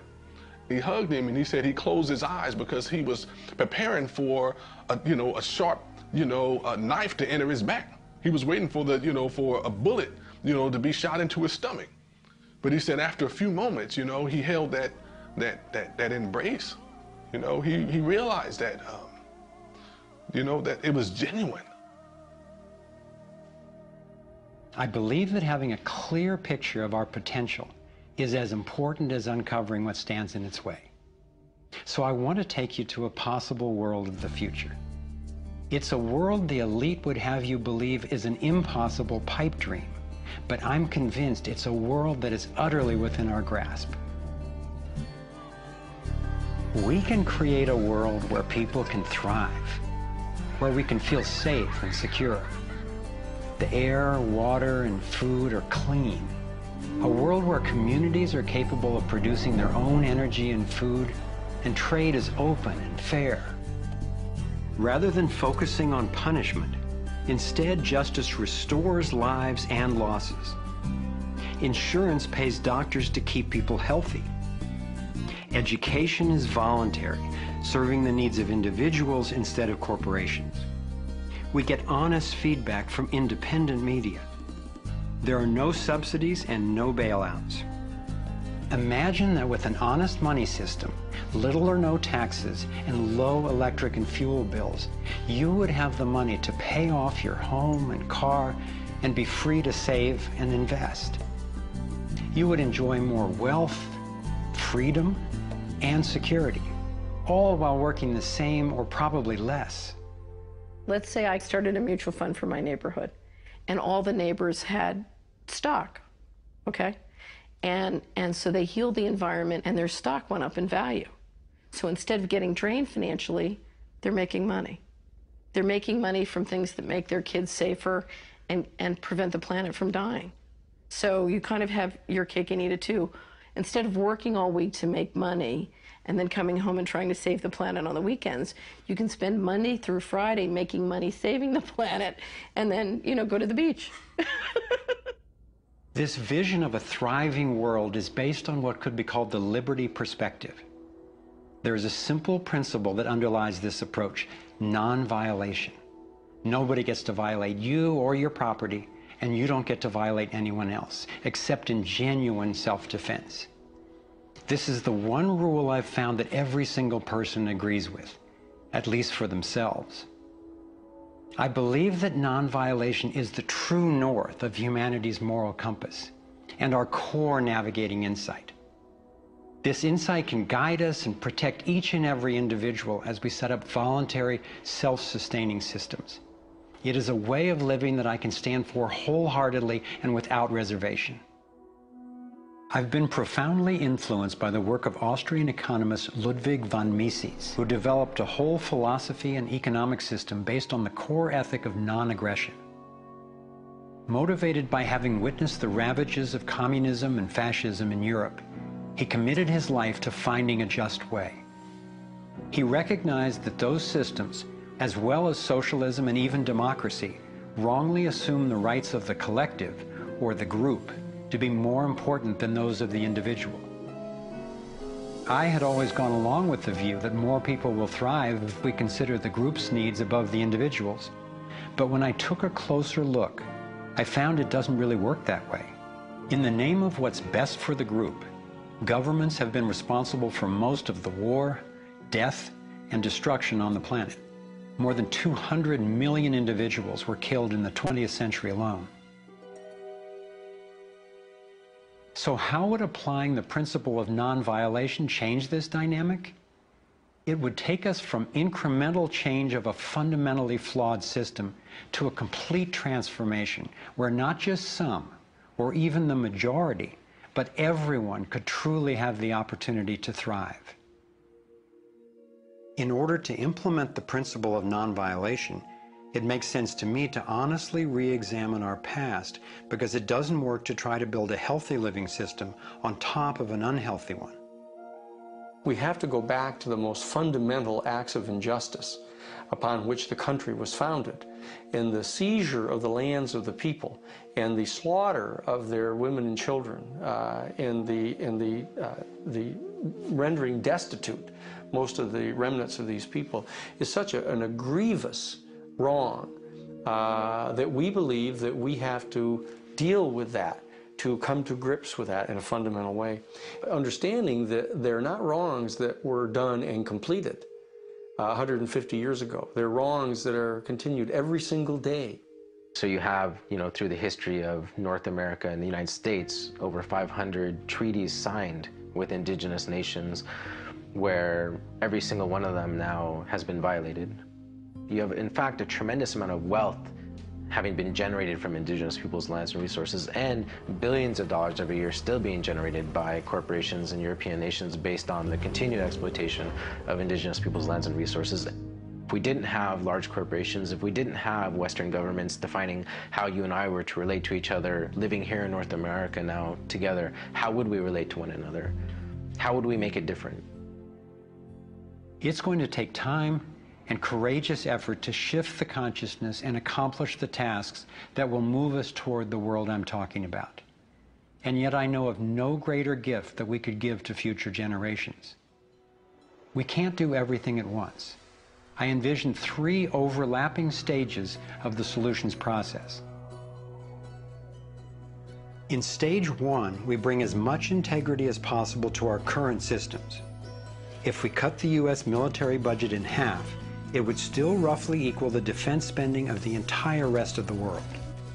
Between that and getting rid of the Federal Reserve, over $1 trillion a year would be freed, enough to feed everyone on our planet, deal with social issues, and heal our environment.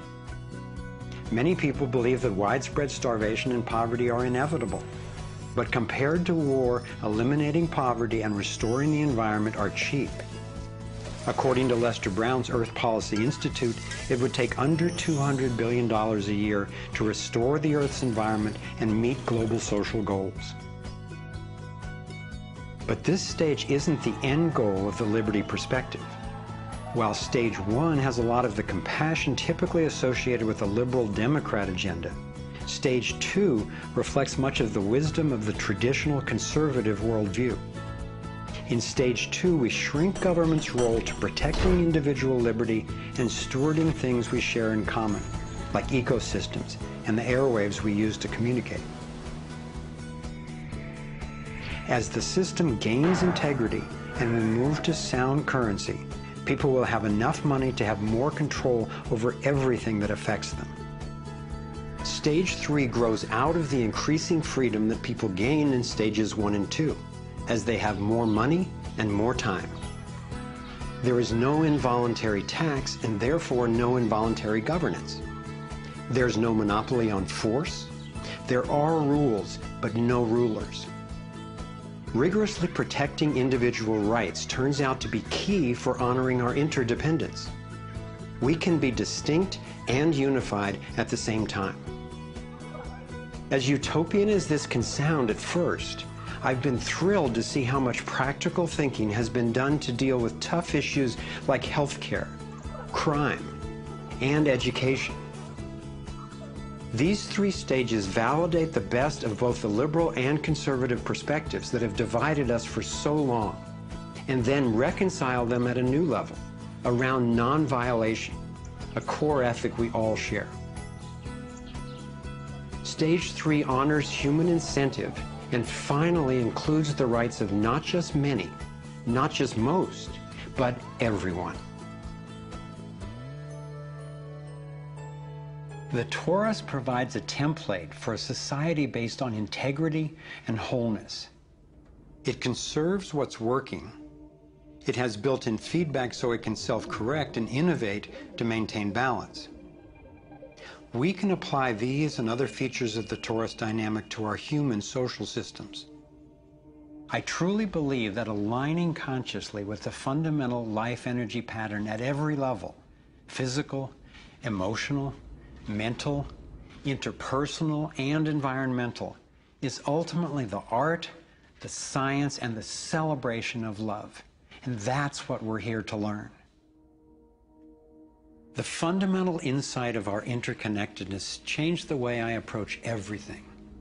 In my own life, I found a practical expression of this philosophy in the modern, nonviolent martial art of Aikido. It offers powerful guidance on how to respond effectively and non-aggressively to the global domination agenda. Morihei Ueshiba, its founder, taught that to practice Aikido, one must mimic the movements of atoms and galaxies. Just as free energy technology blends with the toroidal pattern to access unlimited power, Aikido, the way of harmony, blends with the energy of an attacker, redirecting it to peaceful resolution.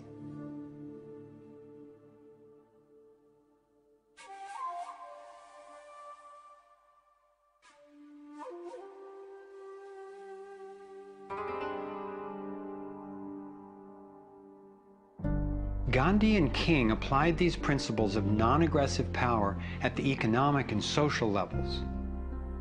If we respond with violence to the domination agenda, other than in self-defense, it would only continue the old us versus them paradigm and provide an excuse for even more police state measures.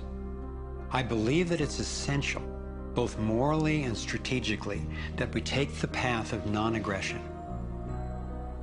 There is another aspect of the Taurus that has profound implications for how we can respond to the challenges before us. It is the absolute stillness, the 0 point, that lies at the center of each toroidal system.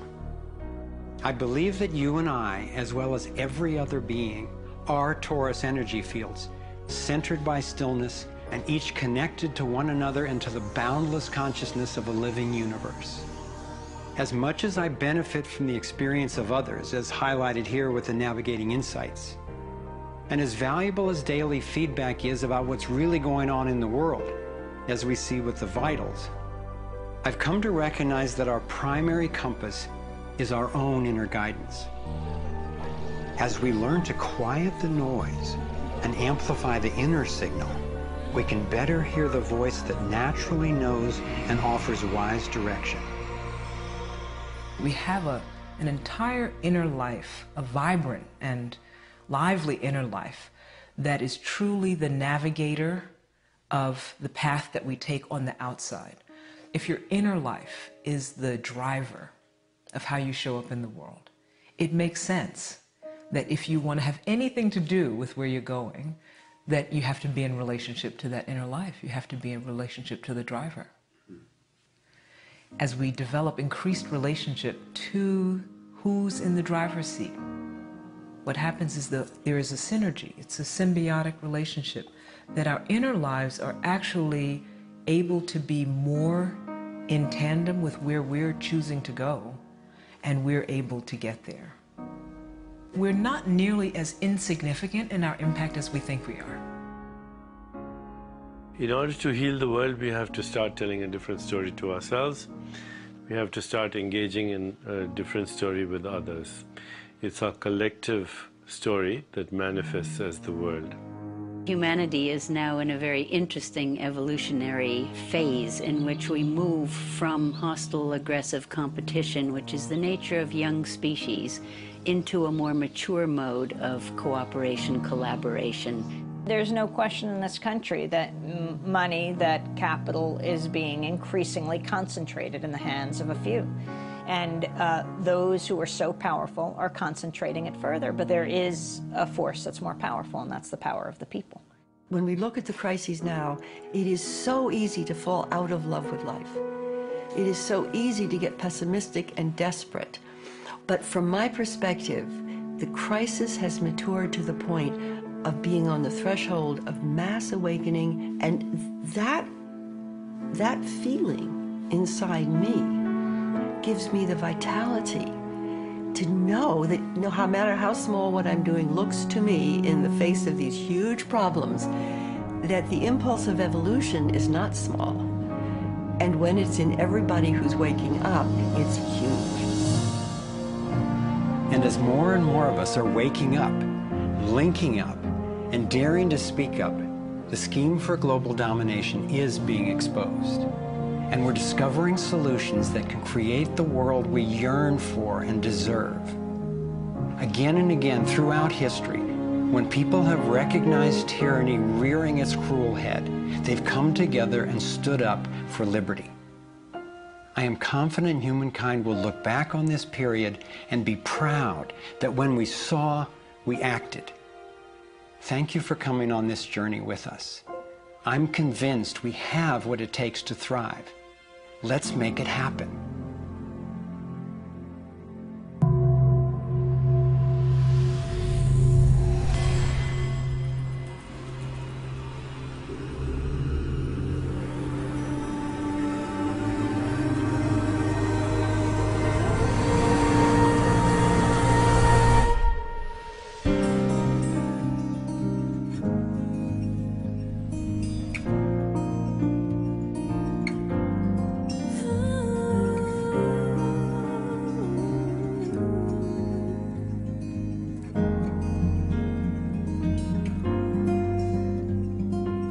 Cycles repeating, the earth is speaking, singing time has come. Wake up from this nightmare of life. So many shattered lives reaching out, crying out for freedom, crying out for love. Carried by the current, till we stand side by side on the brink of a brand new dawn. We come together while the waters rise. There's a stirring deep inside, deep inside. We come together to stand up for our lives. What on earth does it take to thrive? While we've been sleeping, hearts were beating so much closer than we ever knew.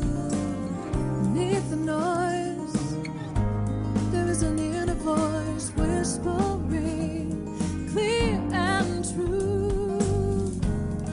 The veils are finally lifting, our ways becoming clear. There's a dream without a limit, and a vision so strong, every person knows they belong. Come together while the waters rise. There's a stirring deep inside, deep inside. We come together to stand up for our lives. What on earth does it take to thrive? Come together while the waters rise.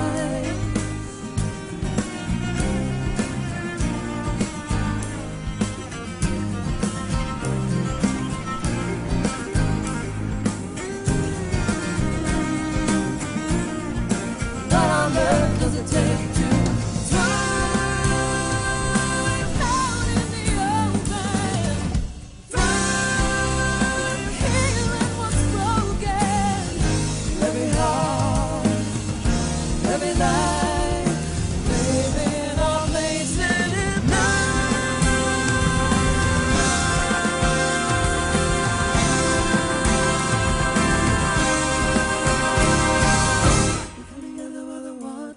Rise. There's a stirring deep inside, deep inside. Come together to stand up for our lives. We all have what it takes to thrive. You come together while the waters rise. There's a stirring deep inside, deep inside. We come together to stand up for our lives. We all have what it takes to thrive. Come together while the waters rise. There's a stirring deep inside, deep inside. We come together to stand up for our lives. We all have what it takes to thrive. Come together while the waters rise.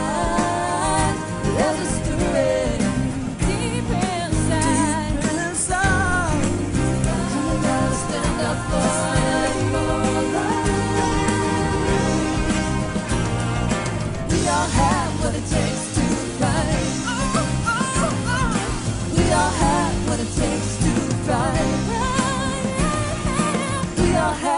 it takes to thrive.